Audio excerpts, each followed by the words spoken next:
And we are live. Welcome to the Political Orphans. My name is Nico Lagan, and right here somewhere is our token lefty, Rob Ambrose. And Hey, hey.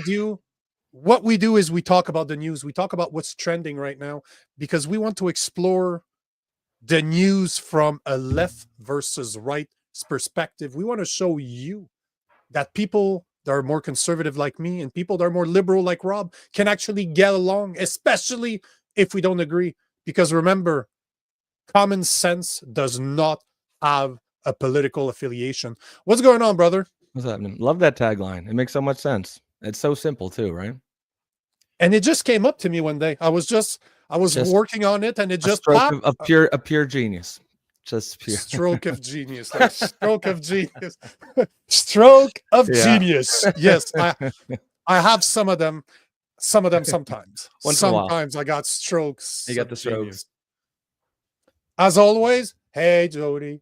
Yeah. Hey, Mom. She messaged me yesterday when we were on air. She's like, "Tell Nico I said hi." I was like, "Yeah, Mom, don't worry, I got you." Yeah. Nico, never met her. You'll meet her someday. But you know what's interesting? Once you become famous. Well, what's interesting though is that we think about women like your mother or people your mother's age. So she's probably somewhere in her 60s, right? Yep. 65. And so she's basically the same age as my mother. But what's interesting is a lot of my audience is around that age too. Like we tend to forget that a lot of the people that have been around for a bit longer than us will listen to people that are a bit younger just because they're more on the pulse of thing, if that makes sense. And they've had, you look at your parents or baby boomers, like your mother's at the edge of the baby boomer. Yeah. They, in my opinion, they had the best time. Like if you look at North American history, they had the best time to be alive. That was a golden age, wasn't it? 100%. If you look at history, 70s kind of thing. Oh, like being born in like the 60s, man. Being born in the 50s, 60s, brad, right after the Second World War, that would have been like North America was on fucking fire. Fire. Well, it's funny when you get all the older folks, like kids these days, when I was 21, I had a house full, Gramps, but when you were 21, you could go work at a local factory without even a high school education and make a salary where you could support a family, 2 kids, two cars and a home. I mean, times have changed, you know what I mean? It's a different world. But and I think at the same time, man, at the same time, I think it was Dana White. He was addressing this on the podcast, like that was last year or the year before. Yep. And he was saying, he's like, guys, the fact that he's not denying this, but what he's saying is your generation is so fucking weak. And he's talking to young men. Your generation is so weak. Real men don't exist much anymore. So if you have a competitive edge, if you're ready to work and do what needs to get done, you have no fucking excuse to not be successful. And it's interesting because he's right. I agree with that. I tell my 16-year-old son all the time, like, you got a golden opportunity here because all the people you're competing with are at home playing video games all night. You know what I mean? There's a huge opportunity here. And this is a perfect segue into our subject of the day. It's Friday.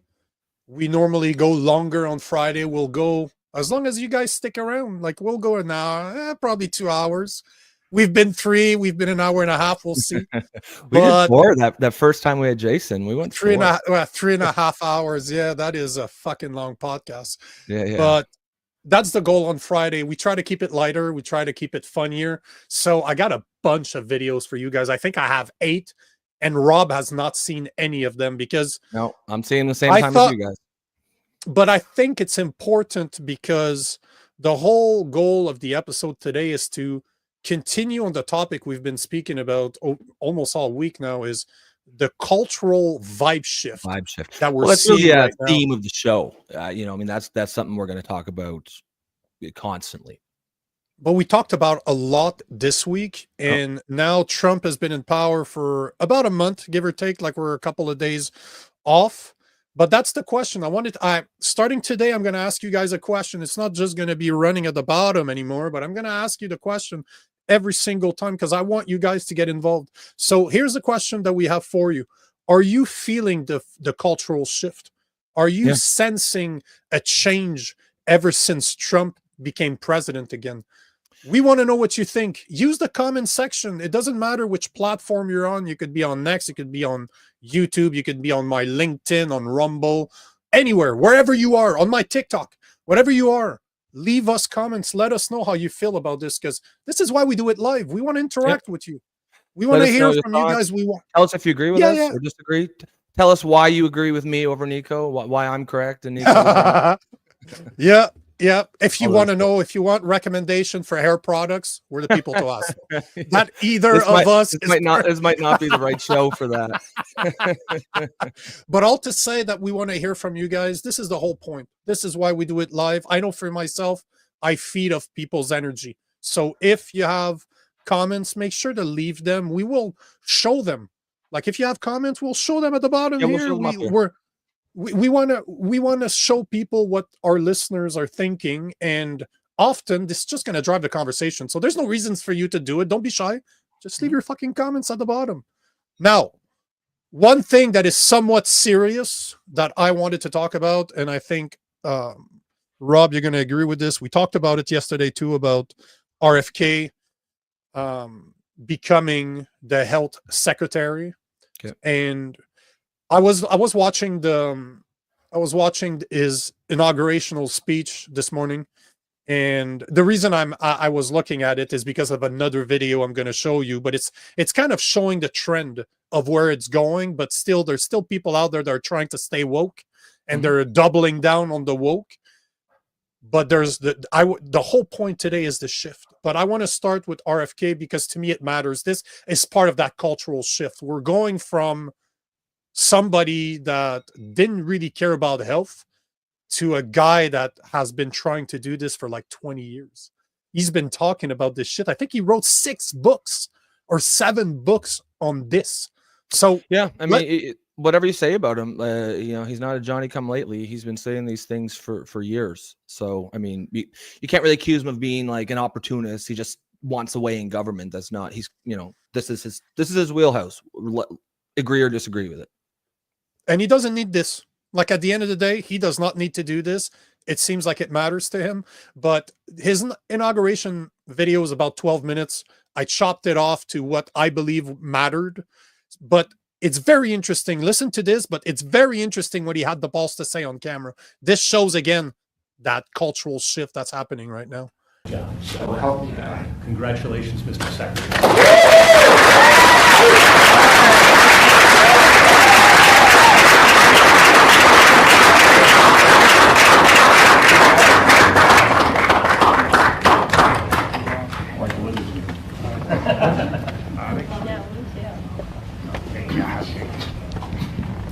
I want to begin by thanking President Trump for giving me this extraordinary opportunity. 20 years I've gotten up every morning on my knees and prayed that God would put me in a position where I can end the childhood chronic disease epidemic in this country. On August 23rd of last year, God sent me President Trump. All right. And he gave me...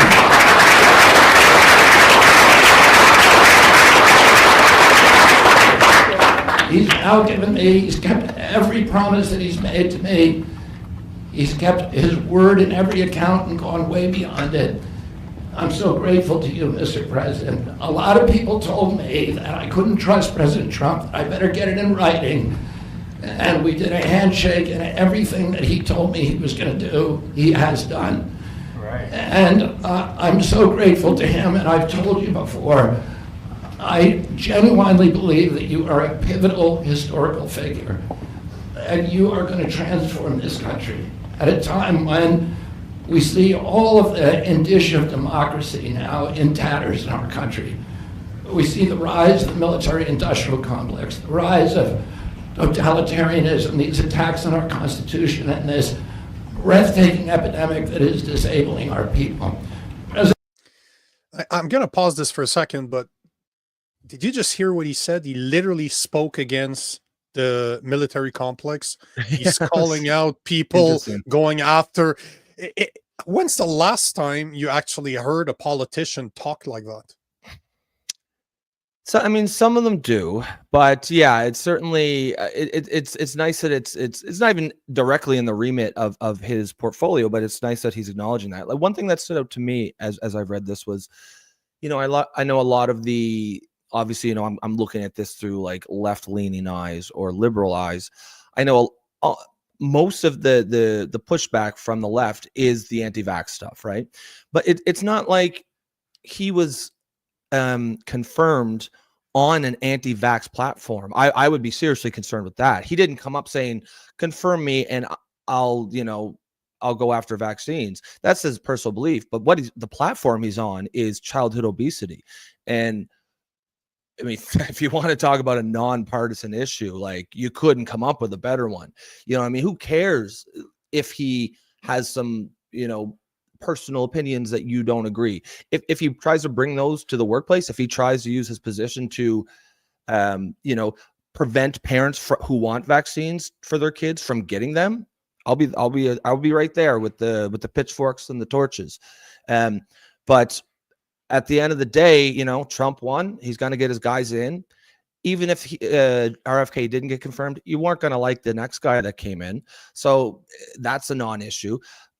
What he's speaking on now, childhood obesity, I'm willing to say let's give this guy a shot, because this is a serious fucking problem right now.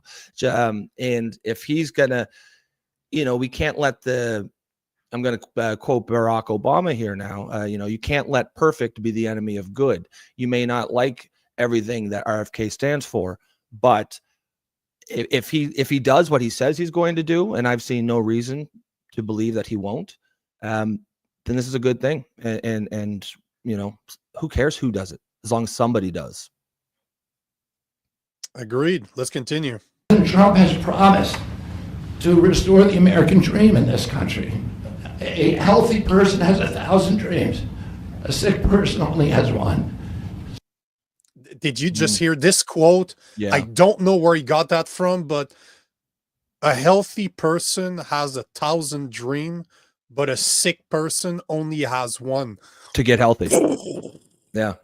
That blew my mind when I listened to this morning. I'm like, motherfucker, this is one of the most brilliant things I've ever heard in my life. Brilliant.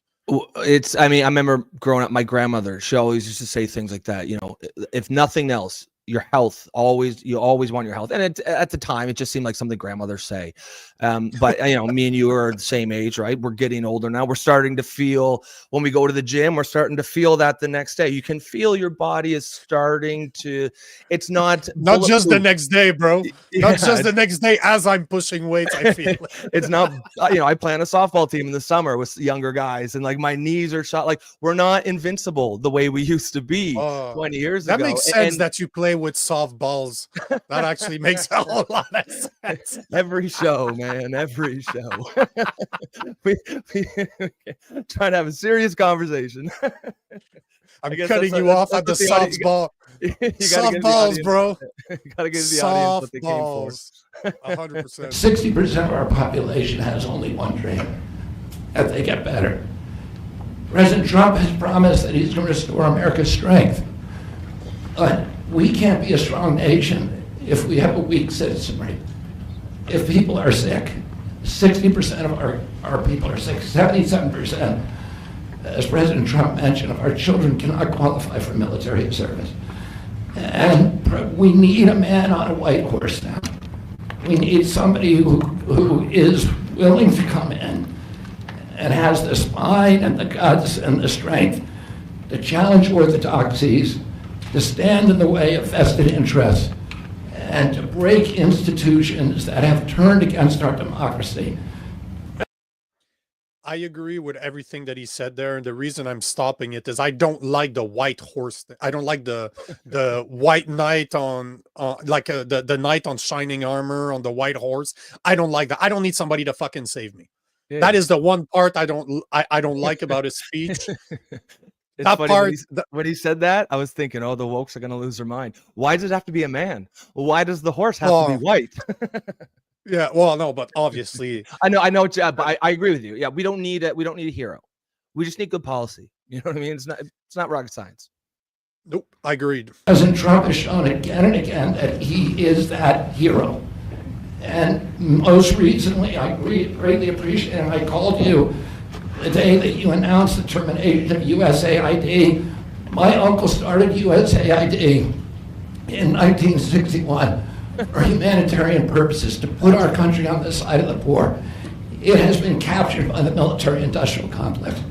It has become a sinister propagator of totalitarianism and war across the globe. And very few people understand how sinister this agency really is. And President Trump saw that, and he stood up to it with a masterstroke. And we want to do the same thing with the institutions that are stealing the health of our children. We need a revolutionary figure, and you are that figure, and I'm very grateful for you for giving me this opportunity.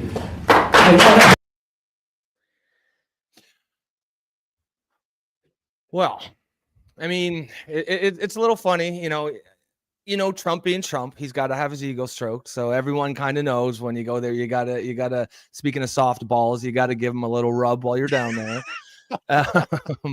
But you gotta cup the balls, bro. Don't yeah, forget exactly. to cup the balls. Get to reach around in there. Hey,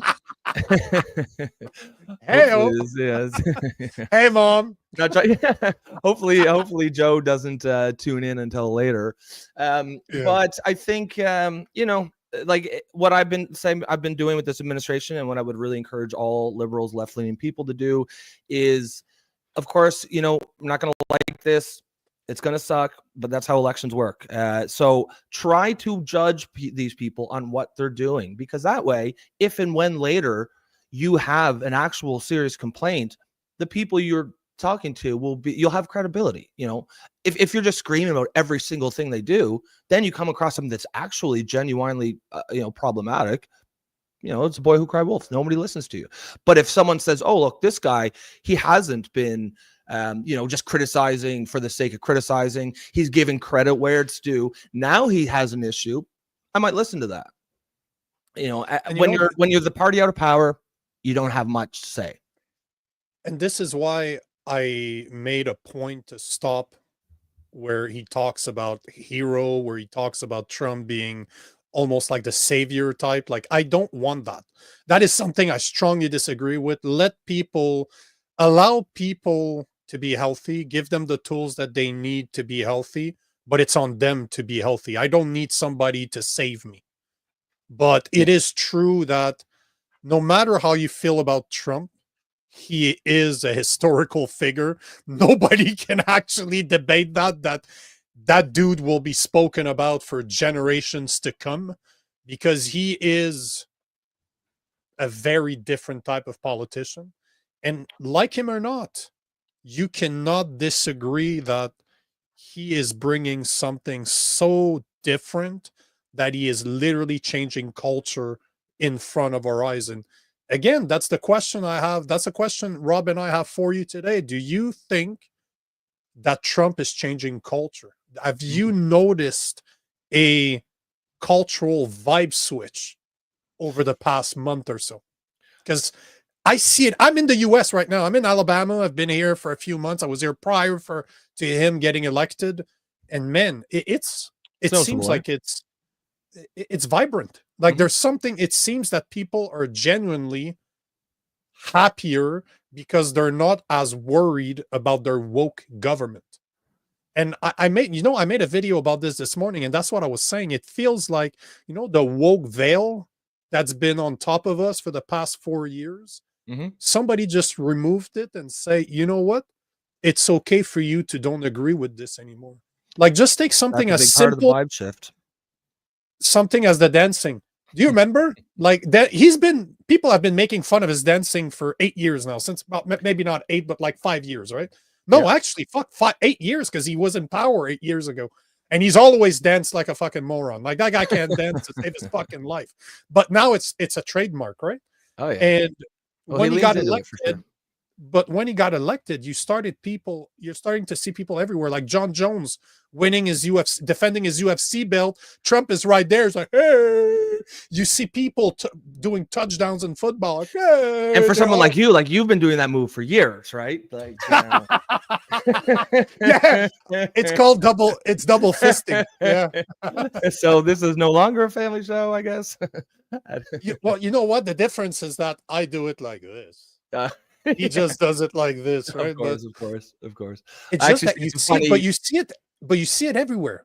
You now see people duplicating him, and if you were under Biden, nobody was duplicating falling asleep everywhere, right? Duplicating falling downstairs, just walking into a closet. But that's my point. But that's my point. You're seeing a massive vibe switch. But before we continue on this tangent, this whole point of me, the whole video today, like the whole podcast episode today the idea came because I saw the following video, and I wanted to make sure that you saw the inauguration speech. Well, you saw the most important, like he thanks a bunch of people, his family and all that stuff. I removed that because it's fucking 8 minutes. He thanked more people than he actually thanked Trump for the new position. But this is why I started the show today. This is the idea where it came from. It came from fucking Jimmy Kimmel. But this is just to show you how different the left, how disconnected the woke left is. About here, like measles. The measles are on the rise. Measles and wide-leg jeans are back. But don't worry, we have a new health czar. Bobby Brainworm is on the job. RFK Jr. was confirmed today as our new Secretary of Health and Human Services by a vote of 52 to 48. Mitch McConnell was the only Republican to vote no. Mitch McConnell is 82 years old. He survived polio as a kid. And thanks to RFK Jr., polio might get another run at him. The Red Hulk was at the White House today to be sworn in and to suck up. For 20 years, I've gotten up every morning on my knees and prayed that God would put me in a position where I can end the childhood chronic disease epidemic in this country. On August 23rd of last year, God sent me President Trump. Next, God is going to send us diphtheria. That's some AAA ass kissing right there. What's next? Trump is your hero on a white horse? We need a man on a white horse. We need somebody who is willing to come in and has the spine and the guts and the strength to challenge orthodoxies, to stand in the way of vested interests, and to break institutions that have turned against our democracy. President Trump has shown again and again that he is that hero. Trump's like, what? I mean, that's the way to get into it. Melania couldn't turn him on like that the first night they met. But happy Valentine's Day to Don. So see how I showed you 4.5 minutes of video on purpose, because I wanted to show you what media always does. And that doesn't matter that you're left or right leaning media, does not matter. They always do that. They, instead of going after instead of being honest and say, okay, he wants to help children not be fat anymore, not be obese. He wants to go after the program that was started by his father and not be about corruption. He wants to bring it back to what it used to be. He wants to make the military complex accountable for what they are and not sponsored by USAID. So he's trying to do something that I haven't heard in a very long time. I haven't heard not only a politician, but a politician with this type of power now, because now he's at the head of the health services in the US. So it's not a small role, right? You look at what Dr. Fauci was able to do under that role. He changed the fucking landscape. Was that Fauci held that position? Okay. He was in association with what's the name of the he was a director of I can't remember what it was. It's another department. But what I'm saying is this type of power It's on the same level as what the CDC. He was a director of the CDC. Oh, yes, so yes, yes. you're starting to see those are high up position that you have a lot of power and influence. So having a guy like him there is very different. But what I find hypocritical is that he never addressed all the good things that he said that probably 80% of people agree with. No matter how you feel about RFK, to say that we need to help children, we need to make them healthy, we need to go after the military complex, we need to stop funding them, is a very big thing. That, you know, that's the type of shit that ends up that you end up getting Clintoned with 2 bullets in the back of the head, right? This is the type of shit that the people at B do not like to hear. But what I think is even worse when it comes to a fucking hypocrite like him is this. Like, people are not old, most people are not old enough to know where the fuck he came from, Jimmy Kimmel. But this is how Jimmy Kimmel show, wasn't he? That's how he became popular, by being one of the most misogynic asshole that's ever lived, with Adam Carolla. Exactly. But this, he even had a segment when he had women half dressed jumping on trampolines so that we could see all the goods. But this is the type of guy that we're seeing now, that's making fun of brain worm RFK, that's trying to change the US, but so hypocrite that he won't point out the fact that he made millions and still is banking on this today. Because the only reason he has a late night show is because he was super popular with, like, I think the 6 seasons of The Man Show. But you couldn't, he would never have the balls to run that show today. He would have got crucified under a woke fucking culture like we had, where he strived. And you know, the funniest thing about that guy is Adam Carolla went the complete opposite. Yeah, Adam he's Carolla, more on the right now. all about, well, he's somewhere in the middle. He's just about fucking free speech. Yeah. But he has one of the most popular podcasts that's independent. That's his. He runs it. He produces it. It's his fucking content. He didn't sell out to the woke left like Jimmy Kimmel did. This is what bothers me. And I believe, and that's why I wanted to bring this up, so that you can give us your opinion. But this is what we're starting to see is so out of place now. Just over the last month, you see his comments and you're like, hey, well, hold on, bro. Hold on, bro. One thing I noticed was the audience, you know, they laughed when they were supposed to laugh, but it certainly didn't feel full-throated. You could tell, I mean, Jesus, full-throated. Like, it getting turned on right now, bro. Didn't feel deep-throated. I mean, hi, Mom. Yeah. She says hi. But yeah, no, I mean, it's pretty clear. Just the jokes aren't landing. I mean, I'm sure he's got a thing that says "laugh, please" up there. But it doesn't. You know, the media, especially media like Jimmy Kimmel, like these people, these aren't people who set cultures or lead culture. They follow it, right? Especially the super safe shows like, you know, the Tonight Show. So people like that are always going to be sort of exposed and just a little off at times like this, because they're still going off the old, you know, the old ways. They don't realize that the vibe shift has occurred yet.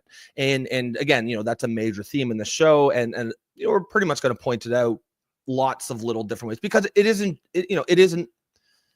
something that's a big sign in the sky that says vibe has shifted, right? You got to look at the signs. It's in the Super Bowl, the way Donald Trump was cheered at, you know, in front of 70,000 people, and Taylor Swift was booed. I mean, I'm not saying that's either good nor bad. I'm just saying it is a sign of what we're talking about. And, you know, people like Jimmy Kimmel, they're just going to, you know, they'll probably go on for a few months like this before they realize that, you know, you can't get away with the same shit. Like, yeah, I agree with you. Nothing in there what he said was informative. I mean, yeah, the white horse joke was kind of funny, and that's a valid joke just because it's a stupid comment to make. But I like the erection too, saying that that's funny. He probably got more turned on than his first night with Melania. You know, that's what, you know, people who are like follow politics, who are also somewhat emotionally intelligent. Like, even if you support Trump, you understand his psychology, his psyche. He's got a massive ego and he loves to have it stroked. And so that's funny, right? But like, yeah, just to criticize the guy just because of, you know, one of his personal opinions, while ignoring the thing that he said he was going to address as his as his role as director of Health and Human Services, it's just sort of classic left-wing media sort of bullshit. And even, I'm on the left, and I'm kind of done with it. I don't need the media to tell me what to think. Tell me what's going on. Tell me the facts. And then I can make up my own mind. I'm capable of that. I'm comfortable. I'm confident that I can think. I think a lot of what's wrong with the culture on the left is this nanny state mindset where people just cannot be trusted to make up their own minds. You know what I mean? We can't, it's like we can't let something as important as democracy be left up to the people. You know what I mean? It's like they've got to tell us what to think. And that's exactly what they've been doing. And it took us a while to sort of realize it. I know on the left, we've been hearing for years complaints from the right about media bias and stuff. And I think a lot of us are sort of reflexively just dismissive of it because we've heard it for so long. And for sure, some of it is not, is just people on the right whining and being little bitches. But if you're going to try to be honest, if you're going to look at just the total media landscape and you say there's nothing to that complaint, you're not being honest with yourself. You're a fool or a liar. There's clearly something to it. And to a certain extent, of course, there's going to be some bias. Like obviously Fox News is biased too. It's not so much that, the biggest thing is acknowledge your bias. You know what I mean? At least you say, yeah, I'm a bit, like on the show, me and you will say things all the time. Like I'm a bit biased here, and that's perfectly fine. Everybody has one. Where we get into trouble is when you're trying to hold yourself up as this arbiter of neutrality. We would never let our biases inform our work. And then the next article, they're calling, men, she, her, and telling us about, the rapist was, raped with her penis. You know what I mean? But I've never can't imagine a more Orwellian phrase than her penis. And, the media. Well, you know what bothered me the most about this? It's not even that. The fact that he disagrees, I don't care. The fact that he's obviously biased, don't care. But one thing that I get every single day on every single platform I have out there is people insulting me because they can't argue. And my answer is always the same. Those who can't argue, insult. What's the first thing that he said? Brainworm RFK. We yet put them 1-to-1. I guarantee you Robert Kennedy Jr. not only can kick his ass physically, but mentally is 10 times smarter than Jimmy Kimmel. That's the thing. So basically, you just called yourself an idiot because you're calling a guy that's 10 times smarter than you that has a brainworm. Imagine if he didn't have the brainworm. You took that as an insult, but you insulted yourself because a guy with a brainworm smarter than you. You can't even figure that out. See, this is the thing. I see this on my stuff every single day, and it needs to stop. It's not because I disagree with you that I get to call you names, because if that's what you do, you're just proving a point that you cannot be conversed with. What's the point? If you start your comment on my stuff by an insult, and you're insulting someone you don't fucking know either. You don't know me. You've never smoked a cigar and have a drink with me to actually get to know what I am. You form your opinion on a 1-minute reel. You don't show up to my fucking podcast like we're doing right now, recording for an hour or two and asking me questions. You're just literally listening to a 15, 20, 30-second clip, and you're like, oh, that guy's a fucking moron. So, it's unfortunate that people on TV that should be held at a higher standard are not, because you're getting paid millions of dollars. You have a spoon-fed audience. You don't even have the decency as a human being to actually address what's really going on. You could have said that he was sucking up to Trump, and you know what? I fucking agree. Like, if there wasn't any camera, was the little 70 porn music, and who knows what would have happened. But this is all you have to say about every. Yeah, but that is everything. That's all you had about that 4-minute speech that he made. The only thing that you had is to make fun of him for overthinking Trump and rubbing his ego. Of all of the things that he said, that's what you had. This is what bothers me. Be honest. Yeah, I mean, honest, at least. On the left, I mean, this is, I don't know, people watch show, it might seem like I'm overly critical of the left. Fact of the matter is That's yes, I probably am, but I see that as, you know, it's my job, it's our job. You know, Nico can take care of the right, and of course I will criticize the right as well, but there's a major culture change that has to happen on the left. Some of it is ideological, like some of our beliefs just need to be updated, but a lot of it is cultural. Like, of course, like Kimmel, just he could have done that different. He could have done his jokes. He could have made fun of him. Of course, he's a lefty. He's gonna, you know, be critical, but maybe say something at the end, like, you know, all that said, he also said something about, you know, he also said he wanted to fix childhood obesity, and, you know, Godspeed with that. I wish him luck. You know, I mean, that's all you have to say. Just that kind of thing. This idea that, you know, there's an arrogance on the left.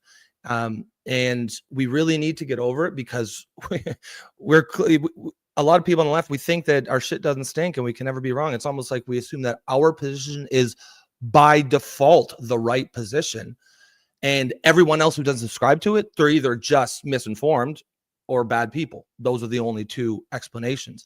And that's just a fundamentally toxic way to approach any debate. You have to, there's a humility that's lacking on the left. And part of what I'm trying to do is try to get it back in there. Like, there are things we're going to be wrong on. If you think there aren't, you know, look at transgenderism over the last couple of years, then there are clearly things that we are wrong on. So if we're wrong on an issue like that, we have to accept that we could be wrong on any issue, and just approach it with that kind of humility. Have convictions in your opinions. Absolutely. Know what you're talking about. But how can you have convictions in your opinions if you won't listen to the other side? If you dismiss them as idiots who have brainworms just because they don't agree with you? You know, it's this stuff really has to change. Just dismissal, not just saying I disagree with someone, which is entirely appropriate, but that they are an idiot. And how do I know they're an idiot? Because they disagree with me. That's all you need, is to prove that someone's an idiot. And that's just such circular reasoning. If that's your mindset and your worldview, you know, you can dismiss anybody. You don't need to engage in any debate, because you can just say, well, they're an idiot. Clearly. How do you know they're an idiot? Well, they disagreed with me. And that's not, you know, that's not a conducive way to run a society. What you end up with when you start doing that is exactly what you see in the modern left.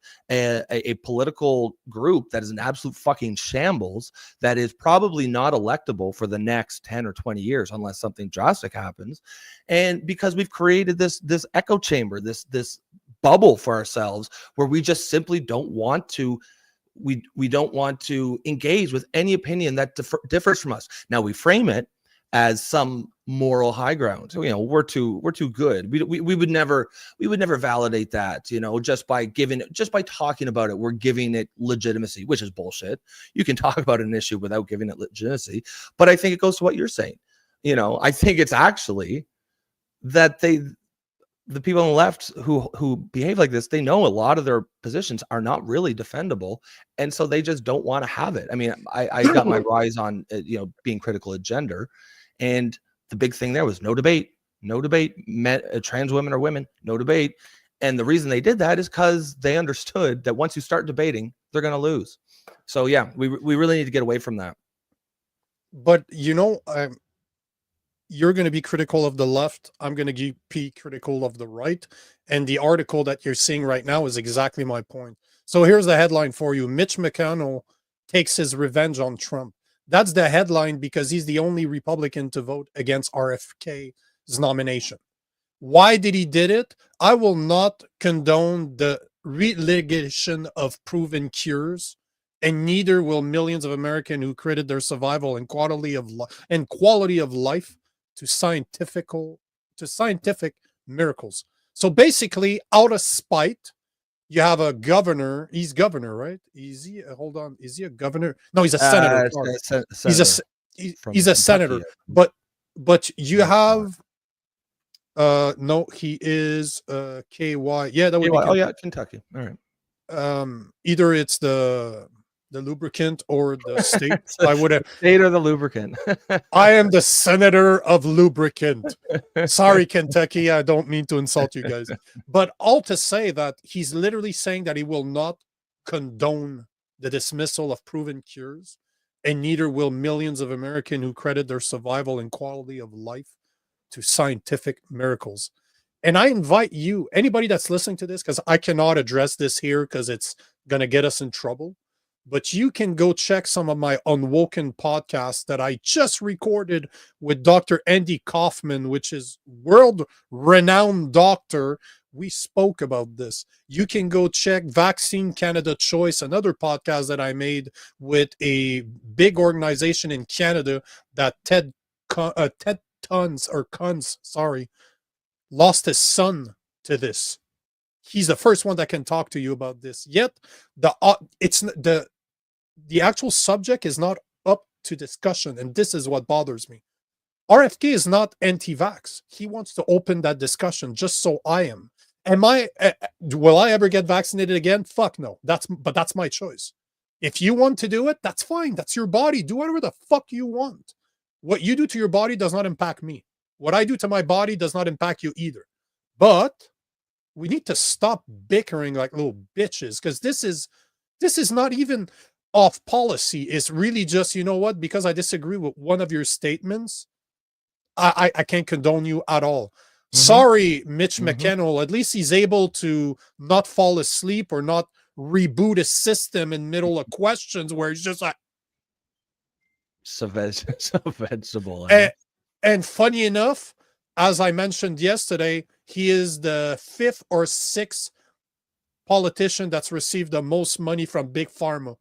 And you have RFK in his acceptance speech saying that he wants to go after the establishment. So it's hard to tell that there's not an underlying agenda here.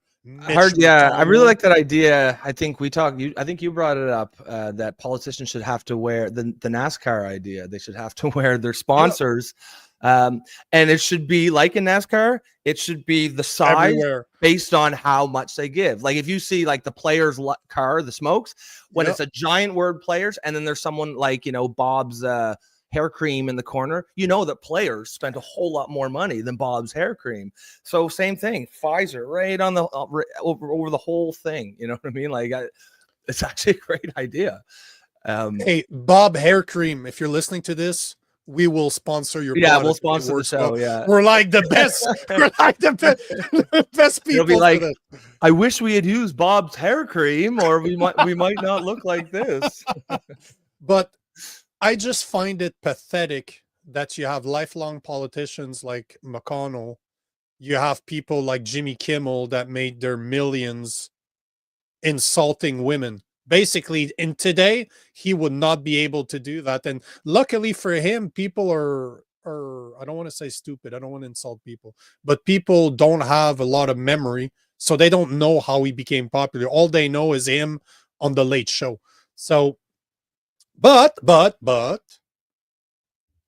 guy won't be senator for very long. Jimmy Kimmel, if he doesn't change his tune, is not going to have his show for very long, because as you said, if it wasn't for that sign that says "laugh, motherfuckers," I don't think there would have been a lot of people that would have laughed. Audience instigate, and that's another. You know, like I said, the sign. It's not like you got to read between the lines here. It's not obvious, but eventually, and that's what we do is we point out. Oh, there's a sign. There's a sign. It's going to paint a picture that, you know, there is a vibe shift that's occurring.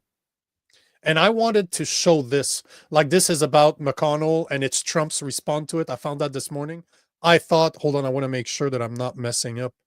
No, that's the one. Okay. Cabinet, sir, we saw Robert F. Kennedy Jr. get confirmed. He's going to come in here and be sworn in. Mitch McConnell has now voted against several of your nominees. He voted against RFK Jr. as the next health secretary, citing conspiracy theories.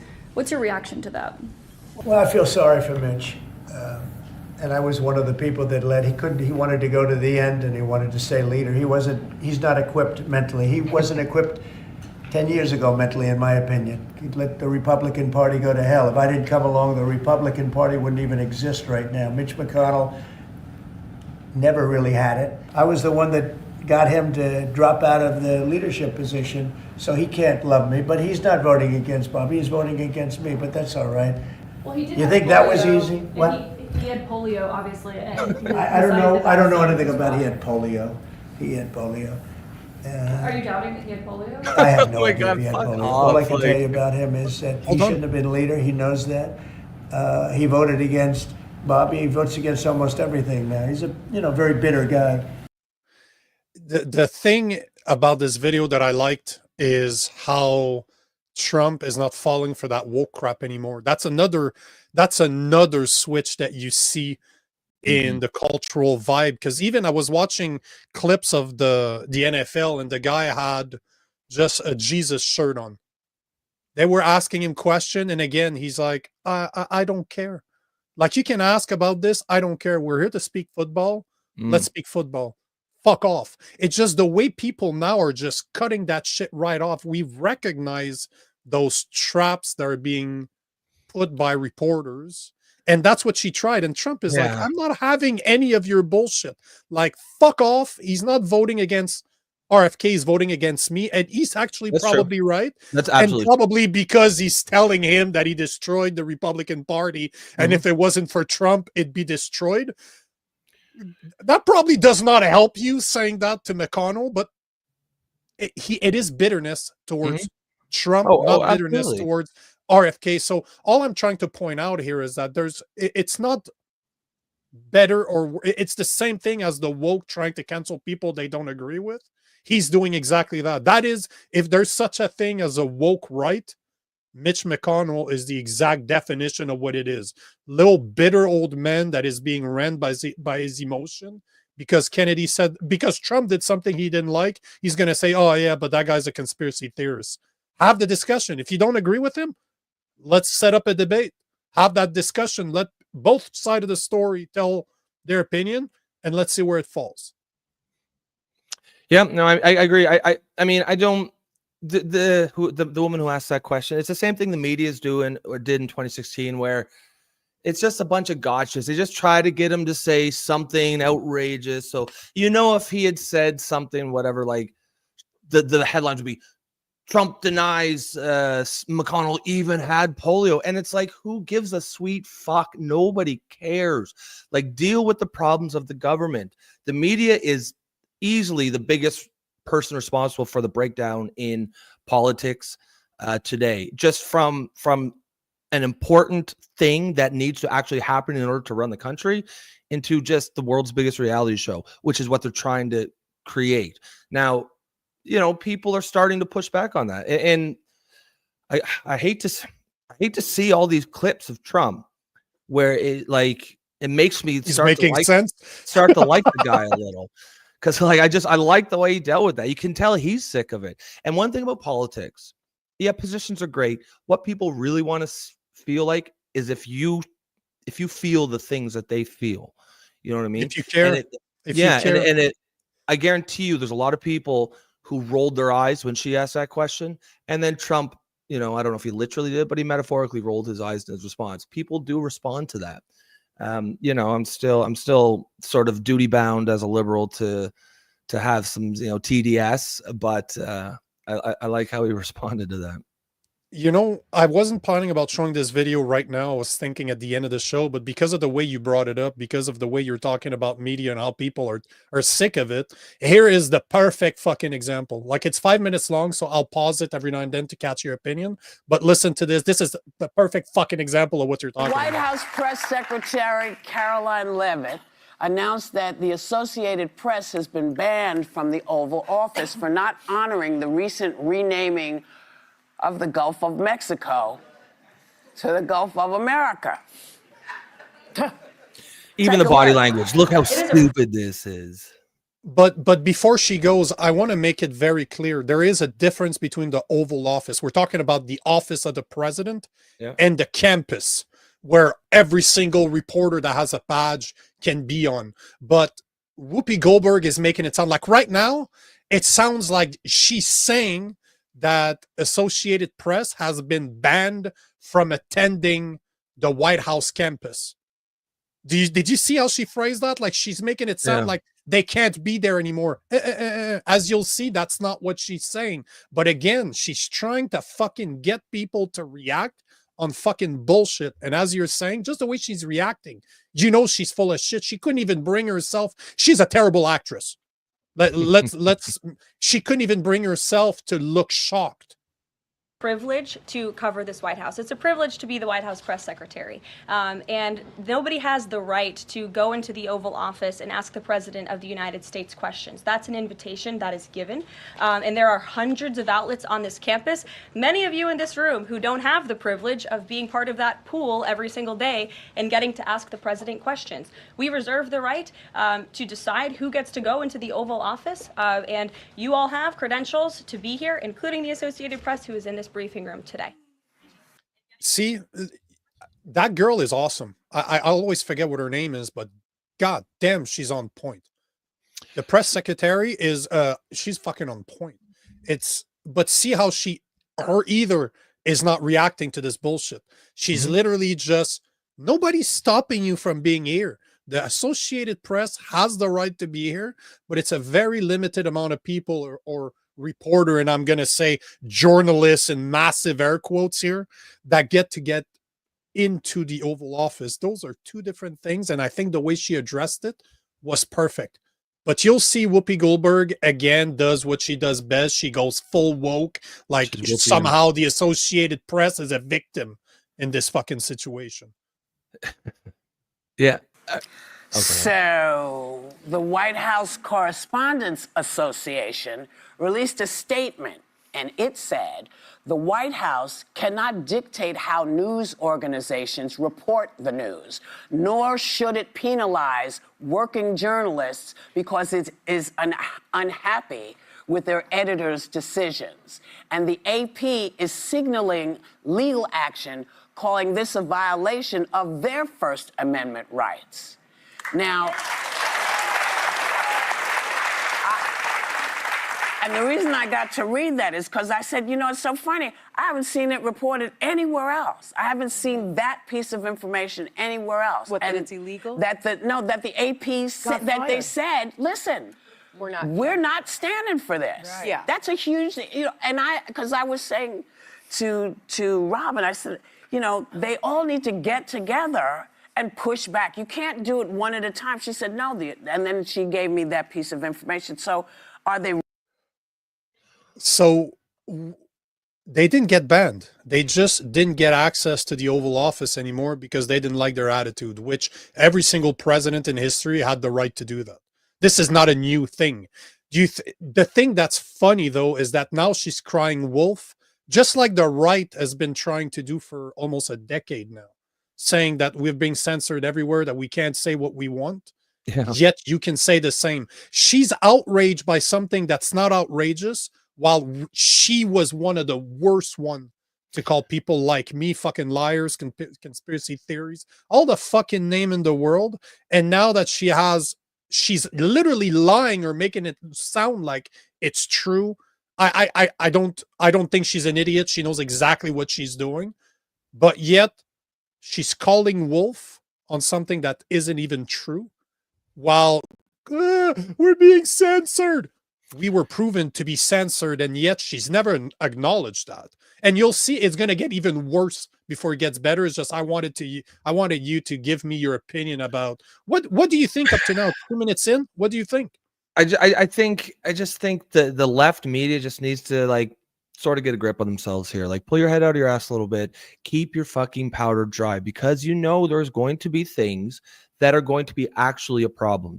Trump is absolutely going to do things that he needs to be genuinely, seriously criticized for.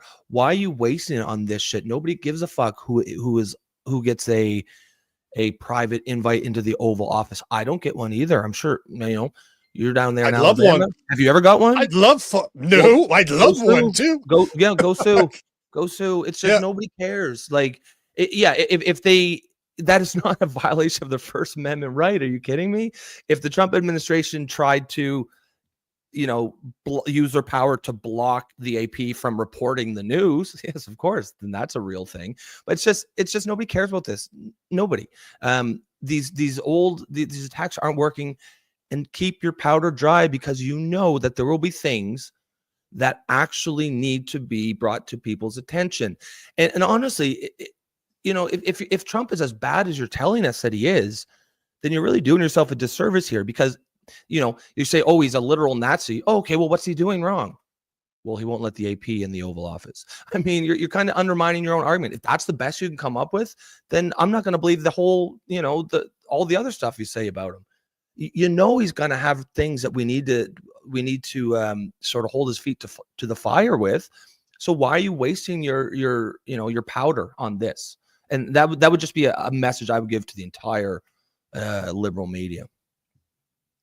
And you know what? I totally agree with you. And what's even more interesting is that it was Politico that was proven to get money from the government. How much you want to bet that somehow AP is involved in there as well?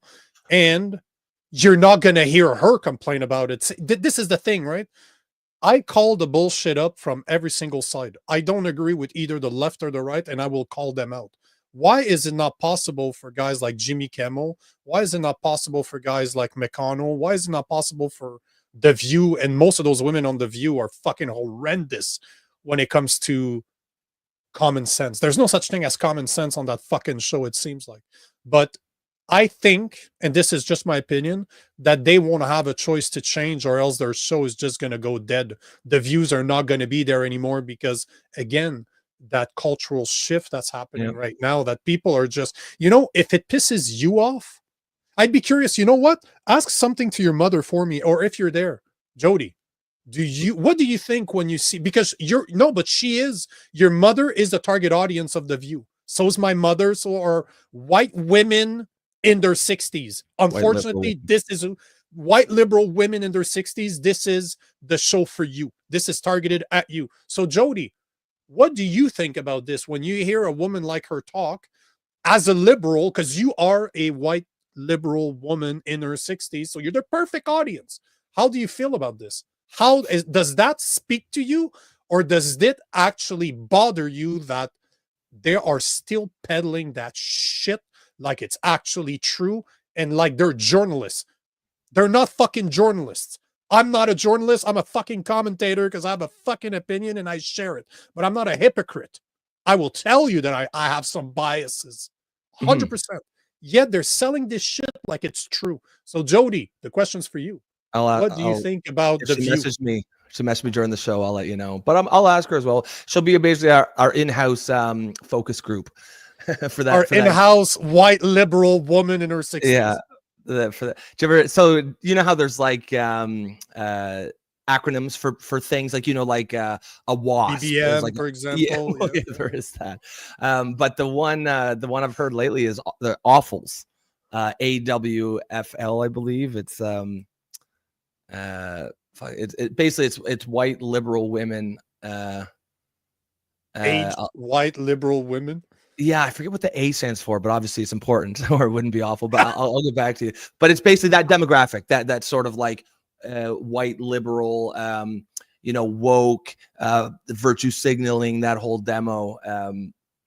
Hopefully someone can correct me in the comments, because I definitely butchered that, but I'll get back to you on that. But it's funny that's even now starting to become a thing, right? Because people are recognizing this sort of demographic as being, having some issues. And I think The View is sort of ground zero for that. Right? Yes, they are. I mean, we do have the Constitution still, at least in the United States. And, I think the First Amendment is the First Amendment because it's one of the most important amendments, right? It's not one of the most important it is the most important. Not one of the most, the most important. And it's freedom of speech. It's the most important, arguably. And the not press arguably is the direct check for the government overreach. It's the direct check. It's the press reports to the American people the facts of what is really happening. The facts. When's the last time you looked at the news to say, these are the facts? They don't report the facts. They report opinions. That's what the news is doing and has been doing for at least 20 fucking years. Also, I found A stands for affluent. So AWFL, affluent white female liberals.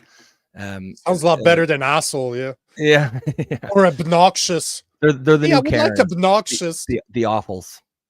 They're the upscale Karens. Yeah. Do they say how many cats they have on general, like on average? Yeah, 2.3. You know, and so I think there's no question that the AP should defend its constitutional rights. And what the Trump can, I guess, certainly bar people from the Oval Office, but what they cannot do is tell people what they can say. They cannot. But he didn't do that. They cannot do it. And one last thing.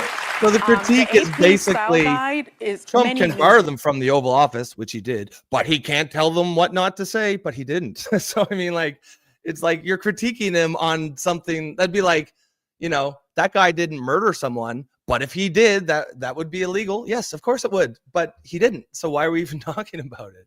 I mean, if It's he not does a First Right Amendment violation at all. That means that every single person out there that I could get a reporter badge. Do you know? Because of what we do, we could apply for a reporter do badge it, and go and then go to go events. But what I'm saying is it's not against my free speech not to be able to access the Oval Office. They didn't bar you from the campus. And even if they did, it's a fucking privilege for you to be there. Not every single reporter out there has a fucking press pass to go there. I know I don't, and I've been fucking talking about the news for years, so don't give me this shit. But again, this is victimhood 101 from the Liberal Party or from the Democrats. If things don't go our way, we're gonna start screaming like little kids, and it's their fault. They're bad people there. Yeah, literal Nazis. Yeah, let's continue this because I haven't watched the whole video. I just know that one of the person that's on there is the voice of reason on that show. And again, I'm air quoting because she's mostly full of crap, her too. But she's coming up, and I think it's going to piss them off. Rooms across the country follow the AP's style guide. And it was published on January 23rd of this year after the executive order. And what it said was renaming the Gulf of Mexico is one thing, but Trump's order only carries authority within the United States, and other countries do not have to recognize the change. And so they didn't. Google changed the Gulf of Mexico to the Gulf of America in the US only. It did not change that everywhere else. You even proved it the other day when we were speaking. I asked you because I'm in the US, so that's what I see. But if you're in Canada, it's the Gulf of Mexico with the Gulf of America in brackets. And if you're anywhere else in the world, that's the same thing. If you're in Mexico, it still says the Gulf of Mexico. So even then, not only Whoopi Goldberg is lying and obviously playing on something that does not exist, so's her. Like, that's 2 out of 2 now. That's just talking out of their asses. They have no clue what they're talking about. Did she say that the Trump administration forced them to do that? Oh no, they're blaming Trump's administration for the name change, and you're absolutely right. Trump didn't change the name. Google and Apple did. So does that mean that he owns them now? Like, they're not even saying what's real, and yet I guarantee you that people are believing this shit. Let's continue, unless you have something to bitch about, because I'm a fucking rampage. No. they're reporting it accurately. So I disagree with barring the Associated Press. When I worked in the White House, I always fought for media access, both at home and abroad when we were traveling. She's the righty one, The decision supposedly. to bar the Associated Press from being in the Oval Office. I don't actually hate renaming the Gulf of America, and I'm going to tell you why. It's a more inclusive term. It is North America. Mexico and the United States are part of the Americas. It would be petty if he called it the Gulf of the United States by basically saying it's our countries, it's not yours. But these are the things Donald Trump does to trigger reaction from the media, so they cover this and pay more attention than we're wholesale getting rid of government agencies, or we're confirming Tulsi Gabbard as Director of National Intelligence. I'm perfectly fine with it, and I'm perfectly fine with the AP covering it how they think they should. And, you know, she was good at the beginning, and then she kind of stuck her foot in her mouth, because Trump is not doing that to distract you. He doesn't give a fuck if you're distracted or not. He's doing so much shit that it's so much shit. I mean, so much stuff at the same time that it's hard to keep track of everything he's doing. But I agree with what you said a few days ago. This is just a small win. He just gave a small win to his people because he has to, makes them feel good. And like you said, people like winners, but even her cannot admit to that. She can admit that she likes the name change. It makes more sense. Duh, it's North America. So calling it the Gulf of America makes fucking sense. It's not the Gulf of the United States of America. It is the Gulf of America. But she can't just stop it there. She needs to lean into Trump more. Like, they can't. This is the part that drives me nuts. Why can you not just stop there? I can say that Fetterman is right about a lot of things that he's saying right now. You know what? I got more news for you today about Fetterman. So, and I'm not a lefty. I don't like most of the stuff that comes out of his mouth, or that's been coming out of his mouth over the past few years. But that will never prevent me from seeing something that he said that I'm like, hey, bro, I agree with you, and share his opinion, because I believe the left needs to hear this. I believe the right needs to see that there are people on the left that are not woke anymore, at least are opening up their mind to that woke mind virus. But why is it that these women are so bitter that they can't seem to just leave it at that? They cannot just say, you know what, he's done something that I agree with, plain and simple. Just leave it there. Part of it's like, they have content, I guess, to make, but it's just, it's dumb. It doesn't benefit anybody. It doesn't get your point across. It just makes people less likely to take you serious next time you complain about Trump. And, next time you complain about Trump, it might be something that actually is serious. You want to keep that powder dry. I love that expression. You keep on saying it. I love that expression. Case this country that we're in was settled by indigenous people, right? And yet they named the country after an Italian white man, Amerigo Vespucci. Yeah. That's what America is named after, Amerigo Vespucci, a white European. Why is it named after a white man? Well, let me ask you why does it matter? Well, let me just add some color, because I didn't know how common it. I'm gonna stop it there, because at this point it's just gonna turn into some bickering, as they always do. But do you see what I'm saying? What does that have anything to do with it? Should I go be like, we have a name for our son to be.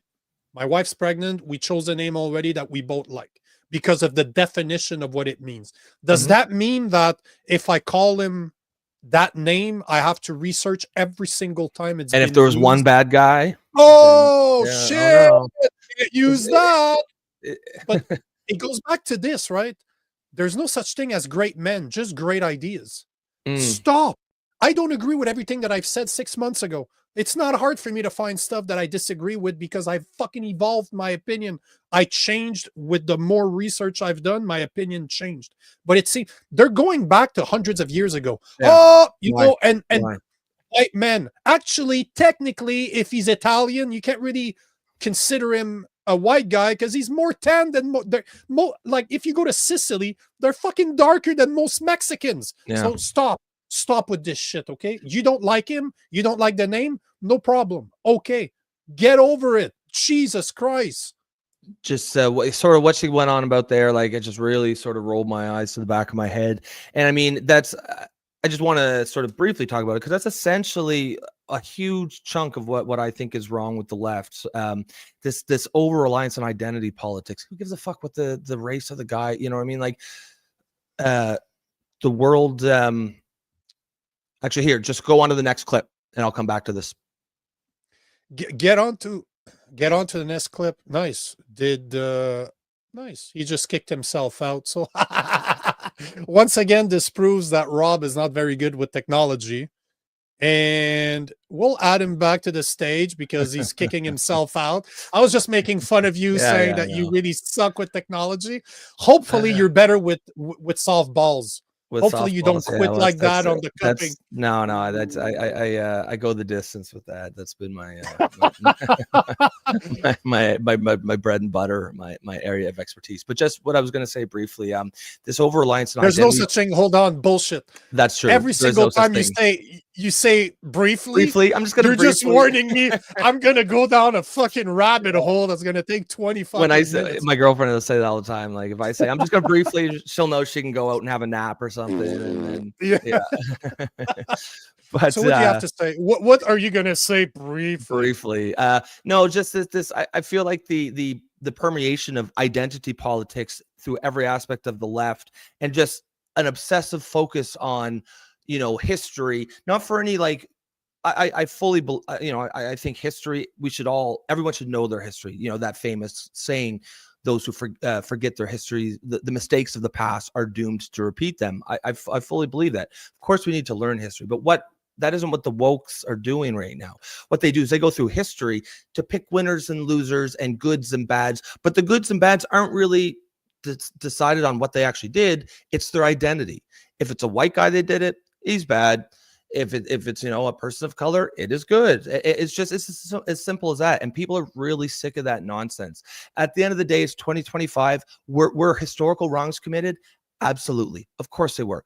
But that's the world that we lived in. This idea that the Europeans were uniquely terrible. They were good at what they did by going around and colonizing the world, but the rest of the world would have absolutely come to Europe and colonized them if they had the military might and technology to do so. That's just the world that they lived in back then. You cannot judge the world of 500 years ago, 1,000 years ago, 10,000 years ago through the eyes of morality in 2025. It's just a nonsensical way to look at history.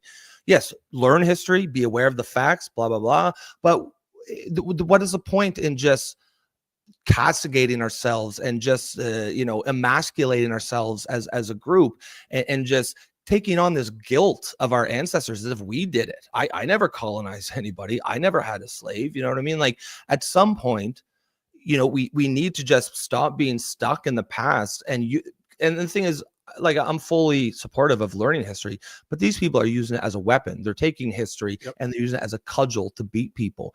And I don't agree with it at all. I think it's a huge reason why the left is hemorrhaging support. And it's just, I'm only bringing it up because it's an example of exactly what we need to get away from on the left. That entire mindset, like, people just, like, my eyes just glazed over when she started talking, like, because people are sick of it. Yeah, we know it.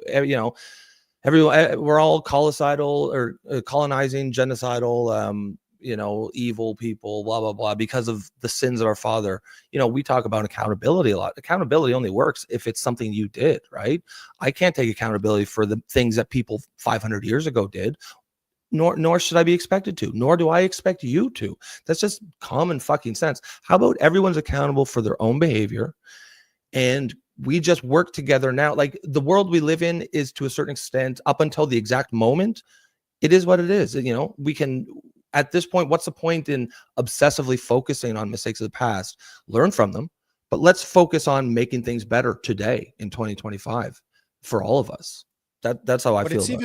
But it's even worse than that, because they don't even explain the whole history. They just choose. They just cherry pick. Choose. Absolutely. Because slavery, perfect example. Everybody hates the fact that European did it. But do you know who sold black people to the Europeans? Other black people. Yeah, black people, of course. Absolutely. Europeans did not invade Africa to go get them. No, they showed up with money. They're like, we want your slaves. Africans sold Africans to white people. Do you know what? That's a fucking fact.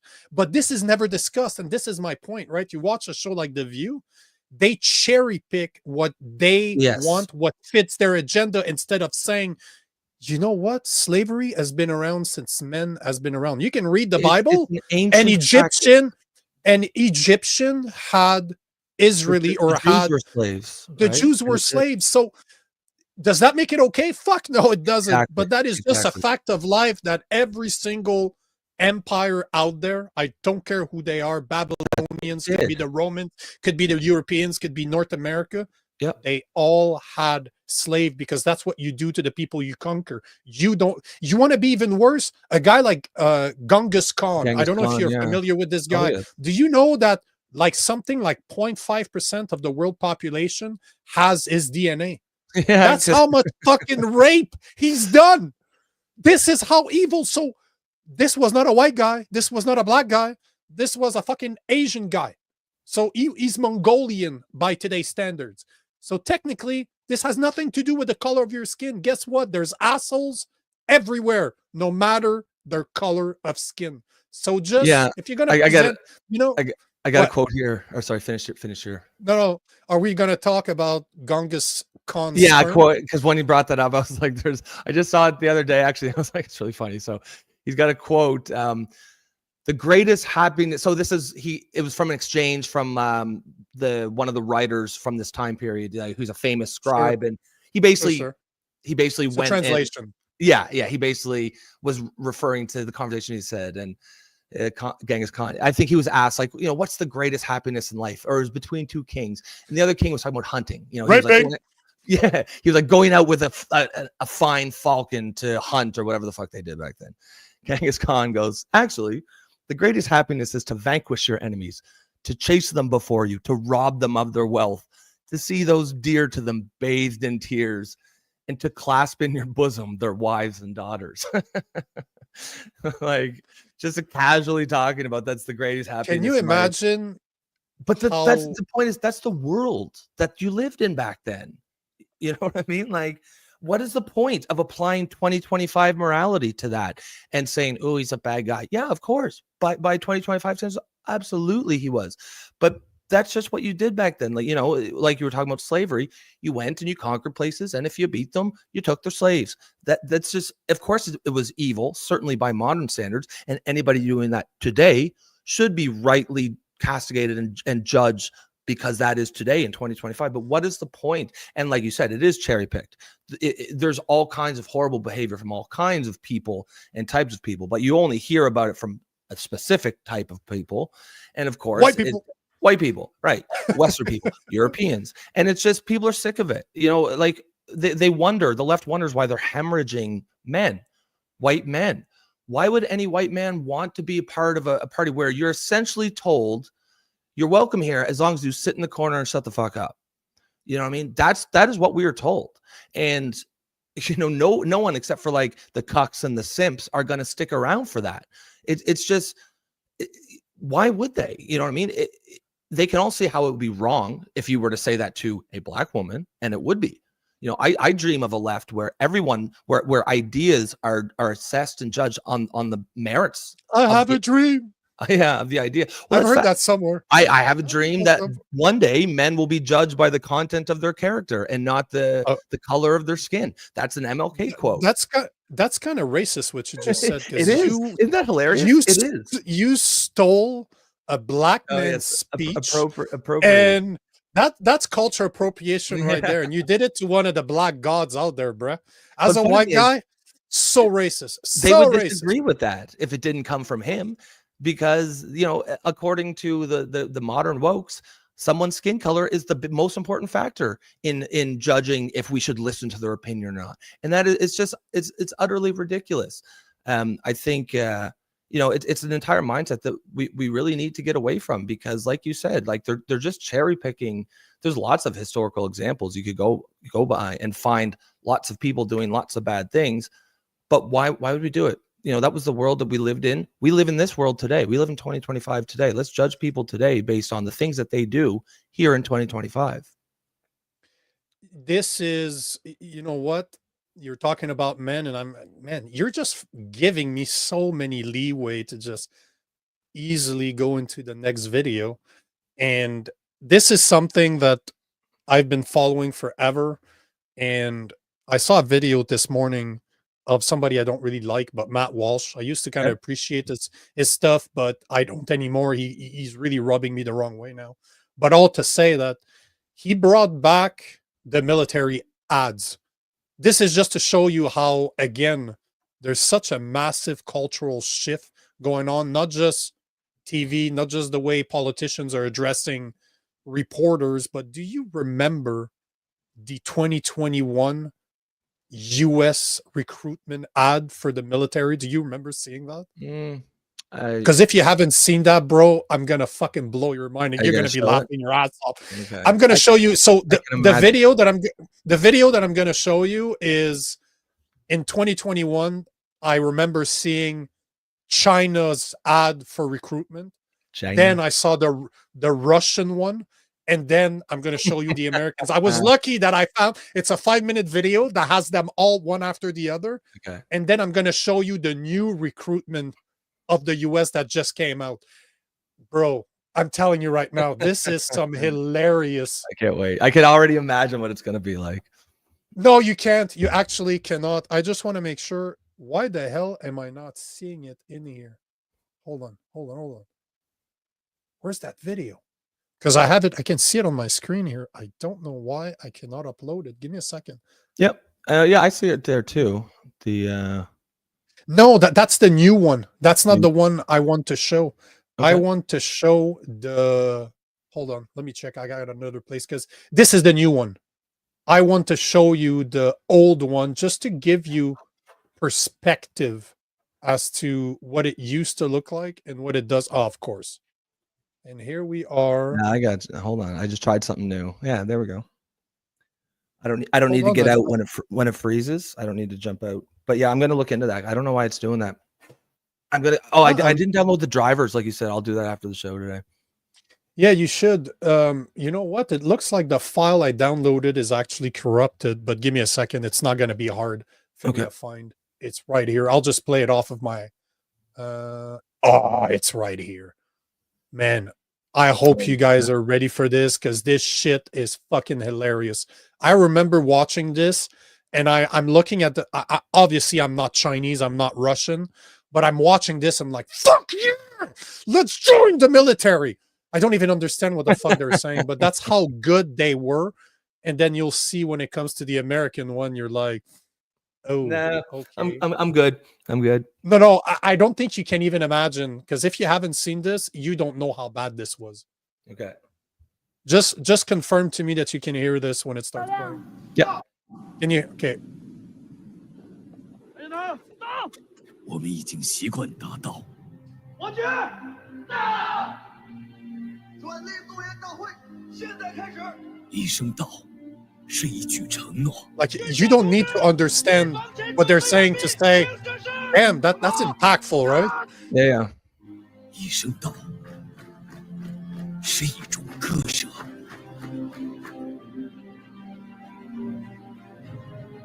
一声道。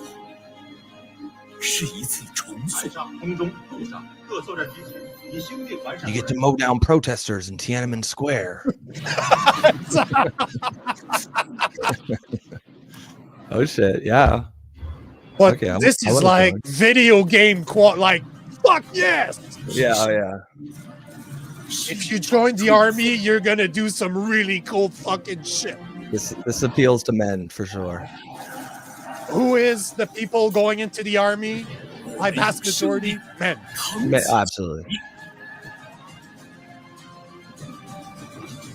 我们用忠诚筑起长城，改革强军，征途如虹。历史告诉我们，改革创新与时俱进，使人民军队不断发展的。 康庄大道，人民军队的力量来自改革创新。You get the idea, right? 人民军队的胜利。Hold on. То, что было вчера, This is the Russian one. То, кем ты был прежде, уже никого не волнует. Just the language is so badass. I have no idea what they're saying, but you gotta say Russian sounds very masculine. На что ты способен? Oh yeah. Без ответов. Like it sounds that in German sounds so badass. It's an aggressive language, yeah.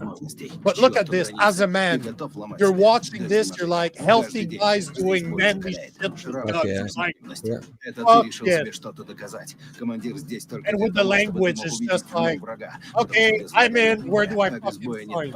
You show this to an 18, 20-year-old, that dude has a boner right now, right? I mean, when I joined the military, I was 18. It was back in 2002. And the ads were kind of like this still. They hadn't been wokeified yet. And that was that's the kind of stuff that appealed to me. You know, you want to go out and challenge yourself and do hard things. And now, can you tell which one we're gonna get to now? Like, can you tell? Did you like? I paused it because you were talking. Welcome to the U.S. military. Heyo. No, but hello. This, I wish this was a joke. I wish this was satire. I wish this wasn't true. But this is reality from 2021 under Biden. Like, guys, this is the fucking funniest shit you'll ever see. Just the music, like. Complete vibe shift. Hold on, that's nothing, bro. That's nothing. See, no white people. Did you notice that? Oh yeah, the white guys like you go back.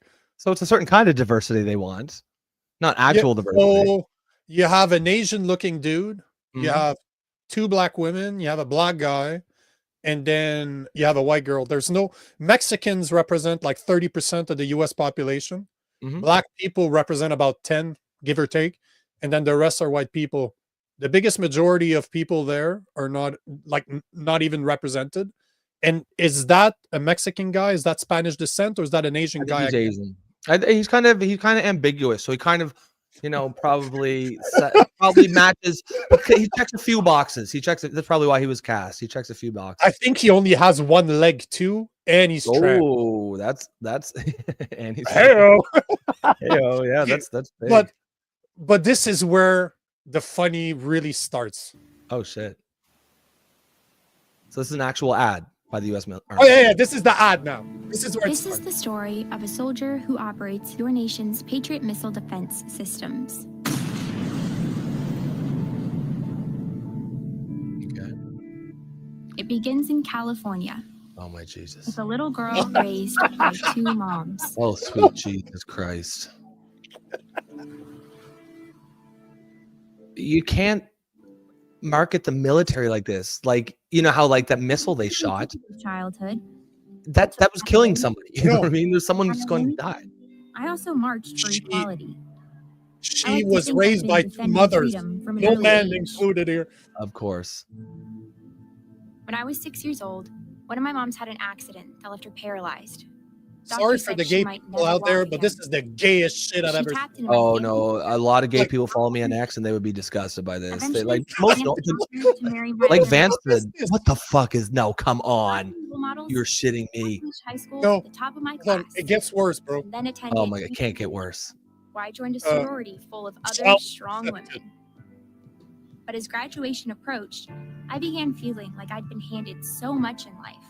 A sorority girl stereotype. Sure, I'd spent my life around inspiring. Oh, there's that white guilt. But what had I really achieved on my own? One of my sorority sisters was studying abroad in Italy. Another was climbing Mount Everest. I needed my own adventures, my own challenge. And after meeting with an army recruiter, I found it. A way to prove my inner strength and maybe shatter some stereotypes along the way. I'm U.S. Army Corporal Emma Malone Lord, and I answered my calling. So hold on, before you go, because I know you're ex-military. Yep. This is one of the reasons why I wanted to bring this up. Mm-hmm. Without understanding the Chinese one and the Russian one, that their biggest appeal is to men. Mm-hmm. They showed what, even to me at my age, I'm in better shape than 99.9% of 20-year-old. I see that commercial and I'm like, motherfucker. Yeah. Oh, bro, you're going to show me how to shoot shit? You're going to show me, we're going to be in shape. We're going to do some men shit. We're going to shoot guns. Fuck yes. Can I drive can I pilot a plane, motherfuckers? Like, yeah. I look at this and I'm like, I don't even need to understand what you're saying. I'm fucking pumped. Yeah. But you know that both the Russian one and the Chinese one are about serving your country. Mm-hmm. You're a man. Your job is to protect. Duty. You should help us. Exactly. Yep. What was the American one?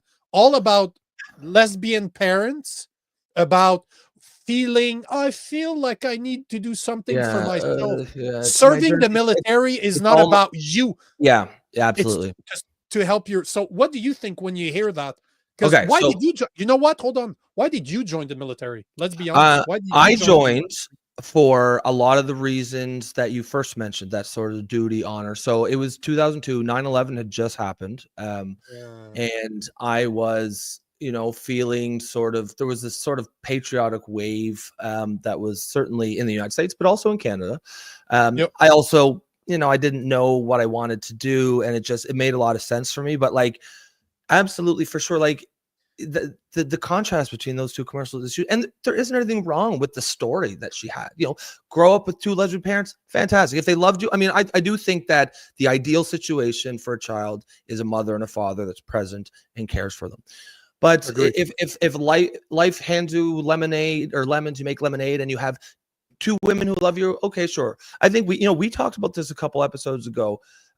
If that's just whether it's a single mom or whatever, especially if you have a son, as a parent, you probably have a responsibility to go out, or at least you should go out and try to get a male influence for that young man, whether it's your brother, an uncle, whether it's big brothers, big sisters, just someone in the community.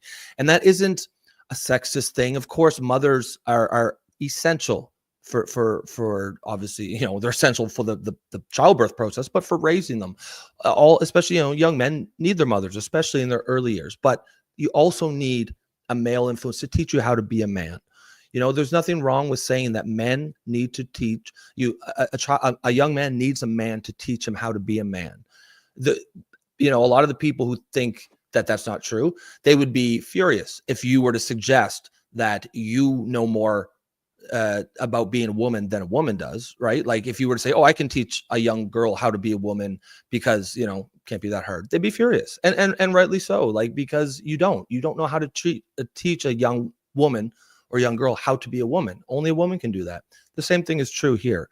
But to your question specifically, inherent in men, in the psychology, in our psyche, is this sense of duty. It's gone away, but I think that's a big problem with men today. That's part of this masculinity crisis, and I think we really need to be bringing it back. This sense of duty, of honor, of this feeling like you said, like that whole commercial was about a personal journey. That is not what the military is about. The military is about service.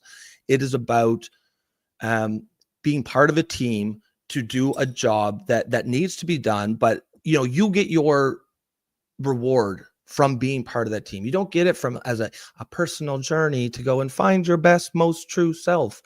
It's just, there's nothing wrong with that whole story. It's just, it has no business in military marketing, because at the end of the day, no matter how much you want to dress it up, militaries are in the business of killing people. That is what they do. That is what we are trained to do. And it's funny because at the beginning, it's this big eat, pray, love story. And she's like, oh, my journey. Well, meanwhile, it shows I shoot, surface to air missiles. And of course, it cuts off there and then talks about her lesbian parents. But like, if the camera hadn't done that and continued to follow that missile, it would eventually, if it hits its target, slam into an airplane and kill several people, right? That is just the business of the military. And to just completely eliminate that aspect of it in favor of like lived experience, it's just such a mismatch of everything that the military is supposed to do. And it's, it's a perfect example. Like, on the one hand, yeah, it's just a silly commercial and we can laugh about it.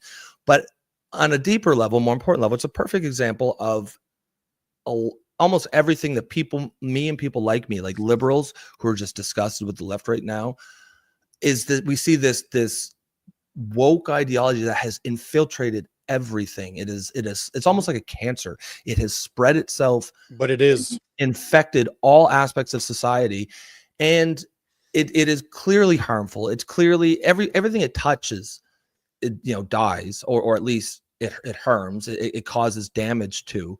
The military is a perfect example. Like, the military is in crisis right now, recruiting crisis,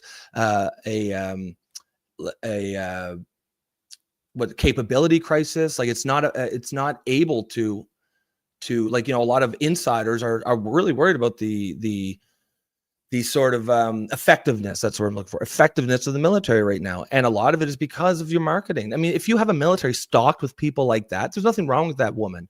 I'm sure she's a lovely person, and she should feel free to do whatever she wants for a living, as long as she can meet the standards. If the standards were lowered for her to meet, then I would have a problem with that. But I mean, that's a whole other conversation. But before you go any further, look at the numbers.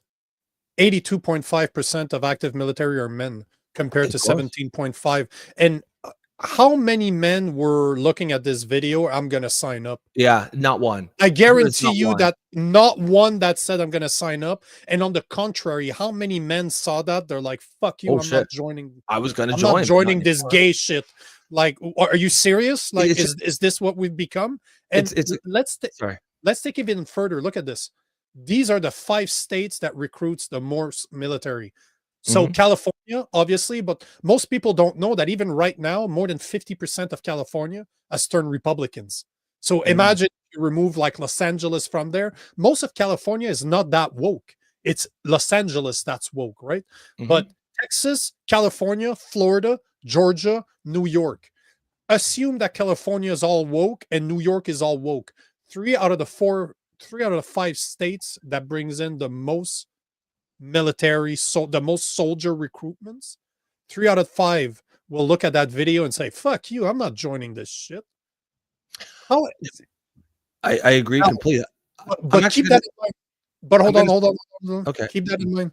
Keep that in mind for a second, because I got a feeling I know where you're going with this, but I just wanted to, this was to trigger you. I wanted to I'm going to send you something here, because I got a comment on the Twitter, my Twitter page from Stacy about exactly, she's obviously watching, and I don't know why it didn't show up here, but if you want to put it up, because I thought it whenever you're done with the video, because it was a great comment, and I think but let's go show up now. Where is it?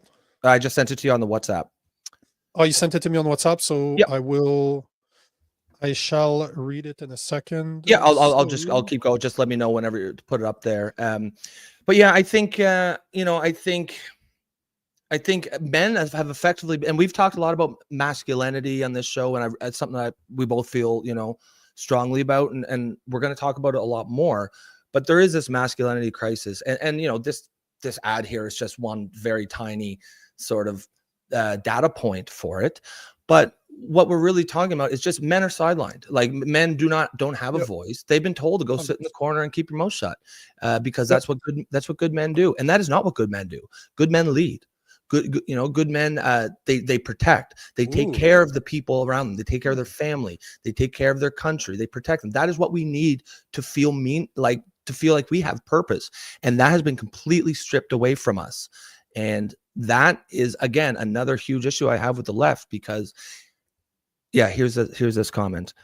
Stacy, I agree with you. True masculinity needs to be rebuilt and embraced again in our culture. Men and women are at their best serving as a team. I could not agree more, because I think a lot of times when people talk about this topic, the way that me and you are, especially as men, they'll be like, "Oh, you're just sexist," or but no, it isn't true. Women are equally as valuable, equally as important as men. And I'm going to throw it over to you here in a second, because I know you have a lot to say about this, but that is the point. We work as a team. We complement each other. We are both needed. And there's this vibe on the left in the last 20 years where it's just like men are irrelevant, and people will have brought that up. And essentially the thing is, oh, go cry in the corner, go cry in the corner. But would you say that to people of color, if they brought up genuine concerns and said, "Listen, we do not feel like our voice is listened to"? Of course you wouldn't. Why are just because people like white men are white, our voice shouldn't be listened to? And of course, that is exactly why white men are leaving the Democratic Party in absolute droves. You're bang on. Couldn't agree with you more. You sound like a fucking righty again, the way you're addressing it. This part is just common sense. But that's the thing, right? Common sense has completely disappeared from the woke left to a point where it's ludicrous now. And the reason I wanted to bring this up is you're showing what the two biggest superpower outside of the US are doing: China and Russia. And don't lie to yourself, they have equal, if not bigger, military than the US does. Like, they have a lot, and especially that they agree. The Russian and the Chinese have formed kind of a invisible alliance. Not an alliance, but it's like, some connection. It's there. But all they need is a common enemy, and I can tell you that both of them are not very big fan of the US. Although Trump seems to be working with Vladimir Putin right now to restore that, as he should be. He should be. It's a superpower that you do not want to fuck with. No matter what, if you can avoid it, don't fuck with them. The point is, they embrace masculinity in both those videos, because why? This is who joins the military. They're not trying to recruit women. There was not one fucking woman in neither of those commercials. And that's not a sexist thing. That is a fucking reality. Women are not attracted by those type of jobs. And it is the job of a man to protect their family, protect their country, lead. And do I think that women should be in the military? Yes, but not on the front line. Should they be helping on the back end? 100%. If they want to, no problem. A desk job is a desk job wherever the fuck you do it. But should women be on the front lines? I don't like it. I don't like it at all. Don't like it. Never been a fan. It's an interesting debate. But let's we can leave it at, if they can If they can actually do Meet what the needs to get done, standards. if they Just can do meet not the lower standards, the standards. all the power to them. But Yeah. if they cannot carry a 70-pound rucksack for like 5 miles, fuck you. You don't deserve to be there, because if a man couldn't do it, guess what? He wouldn't be there either. Yeah. I don't care the color of your skin. I don't care your sex. Don't care the God you pray to, or even if you don't pray to God. If you meet the requirements, awesome. You should have the opportunity to meet the requirements, but if you don't, you're cut, you're not doing it.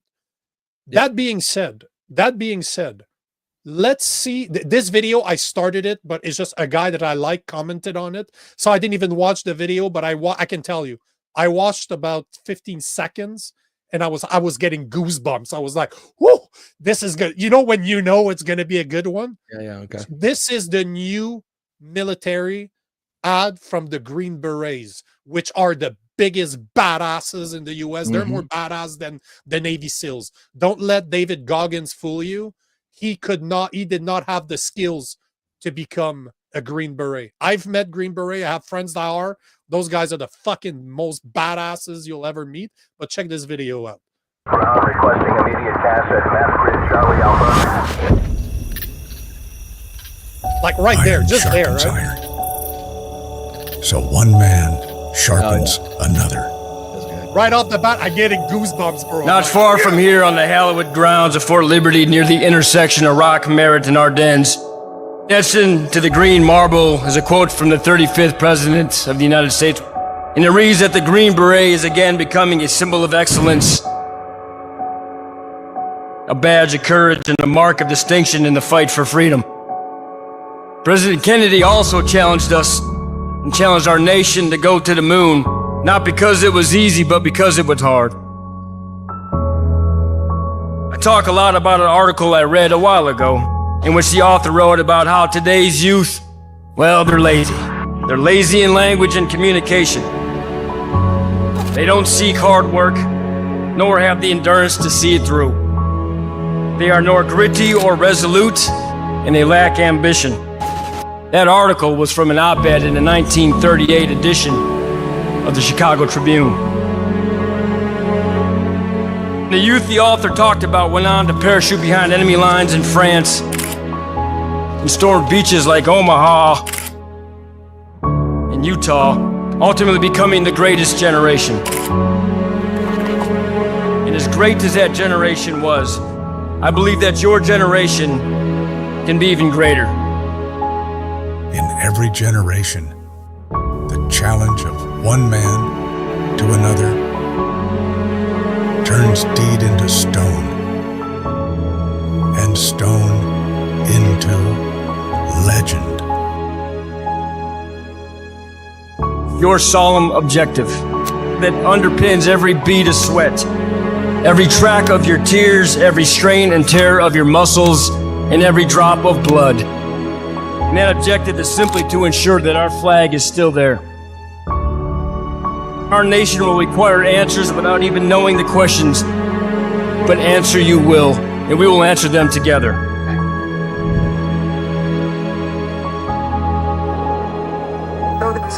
The world will hear them where they need to be heard, whether a tarmac in Africa or a mountaintop in Asia, a sprawling city under the threat of tyranny, or in a village building the resiliency and audacity required to free the oppressed.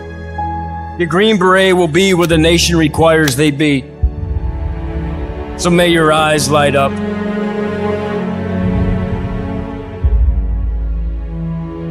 It says more about you than you'd ever say about yourself. We are deeply proud of you. We applaud you. We love you, and we thank you. Deo Oppressor Liber.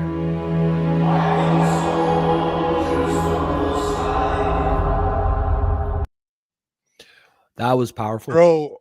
I've been trying not to cry. I'm super emotional. I teared up a little too. There's some dust in my eye or something. One thing bro, that I didn't watch it on purpose. I just saw the first 15 video until the sunset. The guy starts talking. I'm like, this is gonna be impactful. You can tell, but no guns, no action, no nothing. This is how you fucking tell a story. Yeah. This, bro, if I was young enough, I'd fucking join the army right now just after seeing that video. Are you fucking kidding me? fucking crying like a little bitch right now. Jesus. Your friends, it's okay. There's no, I think that, like you said, there's no guns. It's not about fighting. What like, you could show that to any guy, any man, and they may not be able to articulate the way that it makes them feel, but it will make them feel something. The thing that really sort of grabbed me was, I forget the exact wording, but he said something like, you have a little dust there, bro. Crying like a little bitch. Both of us. He said something like, where he referenced the other men. He was like, a man becomes forged by, the iron of his buddy or another man. I forget exactly what it was, but the point of it was that really stood out to me. I remember, like, when I went to Afghanistan, you talk about it a lot. People were curious. This was big news in Canada. This was 2007. And, family, friends would be like, oh, why do you go? Or why do you want to go? And there's always a couple answers you give to that. And usually there's just generic, just because it's easy to say, like, oh, I want to do my part and blah, blah, blah. Want to help to serve my country and all that stuff. And that's all true. But the fact of the matter is, anybody who's ever served, and even if you haven't, but you understand sort of how men work, the truth of the matter is, the main reason you go there, and especially once you're there, the only thing you really give a shit about is the guy to the left and the right of you. You want to make sure they come back. Sorry. Not everybody came back when I went. In my platoon of 50 guys, 5 of us didn't come back. There was a guy, there was a vehicle that was hit by IED in the convoy. There were 2 in front of me, and 5 of our guys were killed. So it was a hard day. We had to spend the day. One of the guys I grew up with, by the way. That Was guy it? Was it Easter weekend in 07 or around that time? Yeah. If I'm not mistaken, if that's who I'm talking about, that Was I it with, grew like, up with this guy. Yeah, like 5 people or something. He's one of those guys that died, and I'm pretty sure you're talking about the exact same thing in Afghanistan. And I went to high school with him. So yeah. And it's at the end of the day, like, yeah, we all have the moment, we all have to, like, serve our country and blah blah blah, do the right thing. But at the end of the day, once you're there, you don't give a shit about that. You just you go, because if you didn't go and one of your buddies got hurt or killed, like, you'd never forgive yourself. And yeah, that's a powerful ad, and it has really nothing to do with, like, the military per se. It taps into something that it means to be a man. I think something that we've lost, and I think certainly as a lefty, like, you can't really talk about this without being like, oh, look at this white guy, or look at this guy who's male privilege. What does he know about struggle? What does he know? You know what I mean? And it's just to bring it back to this conversation. It's just wrong to see, like, but how can you? It's stupid. It's short-sighted. How can you have a big tent political party where the largest majority of people you tell to sit in the corner and shut up? And this has been going on for a while, and has resulted in this masculinity crisis that we talk about a lot, where we have young men. Like, I've got a 16-year-old son, and it's obviously really important for me to sort of push back against it. But you see this malaise, this general sense of young men, they don't know who they are. And of course, for the last 20 years, they've been told, they've had messaging that everything about them is wrong, that their very essence, the thing that makes them men, should be put in a cage and put in the corner. And they need to be the kind of men that, some fucking feminist tells them how to be, right? They're trying to redefine masculinity for these men. And they offer this neutered, emasculated version that does not appeal to any actual men. And then they wonder why men are sort of in a crisis right now. It's because you've taken the very essence of them and you've demonized it, and you've told them that they're wrong for it. And then you haven't given them any aspirational role models for healthy masculinity, for good masculinity. And then they wonder why the guys like Andrew Tate have such big followings. You know what I mean? Men we're hardwired towards masculinity. Most of us, not all of us, but most of us, we want to be masculine, and we want to be perceived as masculine. And if you don't give young men any avenue to do that, any healthy avenue, they'll take the unhealthy ones. They're going to go to the Andrew Tates who are offering these sort of, toxic versions of masculinity or what have you. And they either go that way or they just become like emasculated simps and go the other way. But like stuck in the middle, there's no sense of, just that, like, we've talked again a lot about, that sense of accountability that men need, that sense of duty. This is my family. It's my job to protect them. It's my job to take care of them. It's my job to go and work 2 jobs if I have to make sure they have food on the table. And, if we can, I think a big part, both as society for sure, but especially on the left, we have to get back to a place where we can celebrate men again without it being seen as political, where we can lift men up, because men are hurting right now. Men are not doing well. And this is my wheelhouse. I've been talking about this for 3.5 years because I grew up without a father. And you know what happened when my father left? Within a year, I was 14 when he left. Within a year, I dropped out of high school. I was doing drugs basically every day. I was selling drugs to support my habits. I was an alcoholic, and I was like that for years. Not until my early 20s did I actually snap out of it. But it took years. Why? And you got lucky. A lot of young guys never get out of it. Brother, some of my friends were in prison. Some of my friends died in prison. Some of my friends are still, some of the guys that grew up are still in the exact same pattern that they were back then. Yeah. I had to cut all bridges. When I snapped out of it in my 20s, I said I cut bridges with everybody. I stopped smoking. I stopped doing drugs. I stopped drinking. I went back to school, and I cut bridges with absolutely everybody. But I still did not have that strong. My stepfather was a good man. No, like I'm happy that he was there. I'm happy that my mom found him later on. But you know what? He was not the strong masculine type that I needed. A lot of that work has been done through martial arts, through being around other men. Yeah. And this is a story I've never told on here, but I was bullied when I was young, bro. I've been 6'1" since I'm 14 years old, but I used to weigh 145 pounds. I'm literally 235 pounds right now. So I was a string bean. I was a basketball player. That's all I did. But I was bullied. And you know what I did? Nothing. I got my ass kicked. I was being raised by a single mother. She was in the military, sure. But do you honestly think that she could put me back at my place? She couldn't.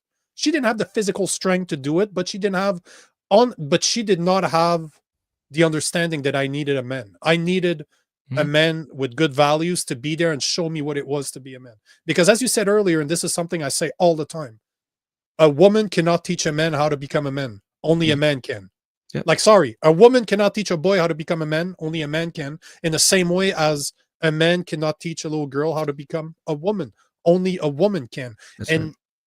But that being said, if you're a single mother and the father wants to be part of that kid's life, you have no rights to stop him. But if for some reason the father's not present, does not want to be present, maybe he's dead, that's unfortunate.